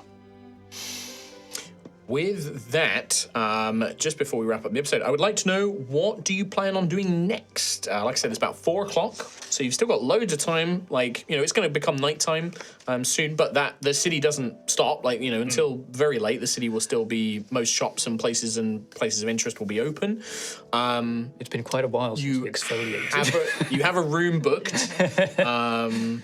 Where would you like to go next? I should also point out on our map, because I just realized that you would have passed it on your way to the Clever Toad and the Spire. At point number 10, you would have seen that there is a sign out the front. I'll just describe it to you, actually, and then give it to you. A few minutes off the Central Plaza, on the main street as you pass, is a vibrant shop with a large front bay window and beautifully carved wooden beams. Various plants grow in window boxes and hang in baskets all around the building and inside it, and there are various shelves of strange jars and oddities. In the bay window, for all to see, is a clockwork display piece that resembles an alchemy lab, with vials and flasks being moved about on little wires and poles as if they were dancing. So it's kind of like very Fantasia, like these, it's all like clockwork, like kind of things. And the sign says Aquilo's Alchemical, and it's an alchemy shop. I'm gonna need you to. Yeah. Is there which number was Dante's as well? Dante's is number 9. Yeah. And this is number 10. And it is AQ UILO apostrophe S Alchemical ALCHEMICAL. Nice. Aquilo. Aquilo's Alchemical. And it's an alchemy shop. As we pass So you would just pass there, that and you can mark that on the map that you know it. Is there any, like, I'm guessing, healing potions and so on and so forth. Is there any indication? You would need to go in and speak to the shopkeeper to know about that kind of stuff. Yeah. I will tell you now, healing potions, as they are in normal D&D, are very exceptionally rare, and they're not going to work the same way they do in D&D. A healing potion in this world, and I think I mentioned this before, it is like you drink it, it knits your wounds back together. It's a huge chunk of health. It is basically like a get back in the fight potion. It's not like I need 10 hit points, somebody's on 0, get them up kind of thing. Rarer, more expensive. It's more substantial. It's the kind of thing of like, if you're down and somebody pours one of these healing potions, you are back in the fight properly, right? Yeah. But they are very rare and they're very expensive. What is more common, and you guys would know this, you kind of travel around a little bit, maybe you've heard stories.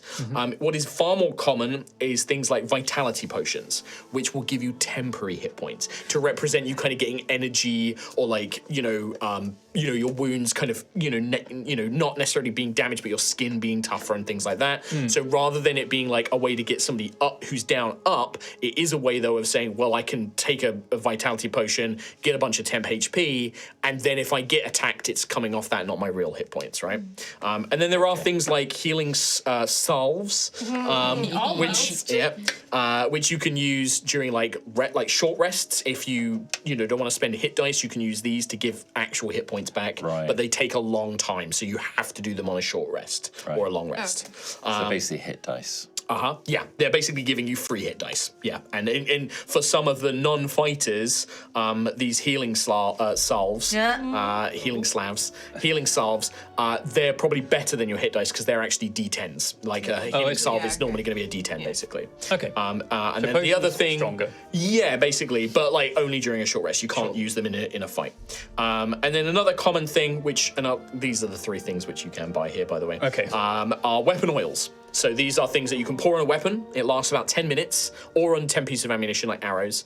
And they give you like D4, like fire, cold, or lightning damage. It's very Dark Souls-y, like you pour it on a thing, you get 10 minutes of like burning weapon, basically. Oh, that's cool. It doesn't make it magical. No. So if you're fighting a creature that's magic resistant, your normal damage is still resisted, but that fire or frost or lightning might not be. But it doesn't count as a magical weapon. Okay. But it is a way to apply bonus action for all of them. Okay. Except the salves. The salves are short rest. Yeah. But same with the vitality potion. Same with an actual healing potion. Weapon oil. They're all bonus action, so you can do them on your turn and then still attack. And I was going to say if it's like mid-fight, we realise that we took fire or whatever. Yeah, you don't need to do a witcher and do it beforehand and stuff like that. You can do it in a fight. It's more like they'll just pour it over the weapon and it comes to life. Nice. But the duration is pretty much a fight. Like it's a fight. Yeah. And then Okay, it's not just one action. No. It's it will last for a fight. So okay, nice.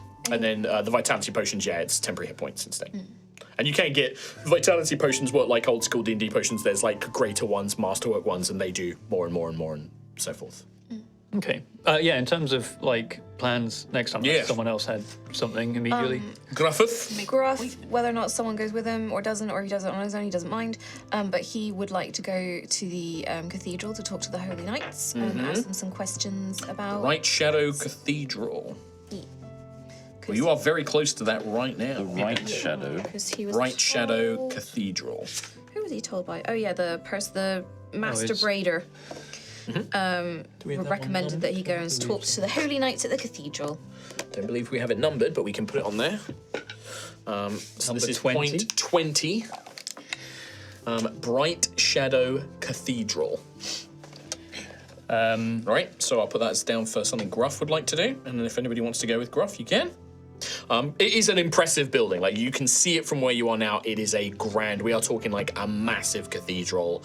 It looks very rich. It looks to be very popular as well. And coming towards sundown, there probably would be a holy service, and all of you who are, especially Gruff being quite religious, there will be a service to Malia, the goddess of the moon, the kind of shadowed goddess, would probably be happening around sundown. So just as the sun sets and it turns to night, there is normally a service to Malia. Same as at dawn, there is a service to Pyrrhus, the goddess of the sun. All right, anything else from anybody else? Make an appointment. Yeah, I think finally making a... So you want to head to the Dominus Ignarum. Dominus! Which Make would an be, appointment. 30, 40 minutes away. I think Rowan, depending on how much time we have, pre that, would definitely want an oracle's insight before we proceed. So maybe while Gruff is going to the Church of the Scions, you go off to the other one. Busy. I'm going to go play music. It is next to the Dominus Ignarum, that massive gate to get into that place at least. It is, it's on the way, yeah. House of Blasphemers. Blasphemer. In the sight of the church. And we can pick up Ophelia on the way to the Dominus Ignarum as well, provided she's not passed out and under a table or something. No, she's not. She gives me the impression she could drink forever. Oh, yeah. Nothing would happen. Nice. It's a fucking good toad. It's a good toad. For podcast listeners, that's a fucking good toad. Katie has drawn. All right. Well, with that in mind, I think that's a great place to wrap up this time's episode, and then we can pick up. We can do another 3 hours. I mean, we could. You want to pop another 3? Oh. I mean, listen, I'm in a very fortunate position where I did a ton of like prep work on the town, so I could probably do another 3 hours. And I am genuinely like really impressed with all of these places that we've been to have just been so alive. And also just keep in mind, like, by all means, you don't have to visit everywhere. You don't have to follow up on every thread. There's going to be a lot of stuff here, like side quests. Yes. I realise we have.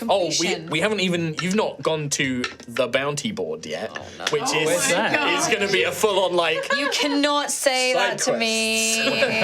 Well, those aren't even the side quests that NPCs give you. Like exactly. Like I've given you a very specific little side quest to do. Where's that then? Oh, you haven't found it yet.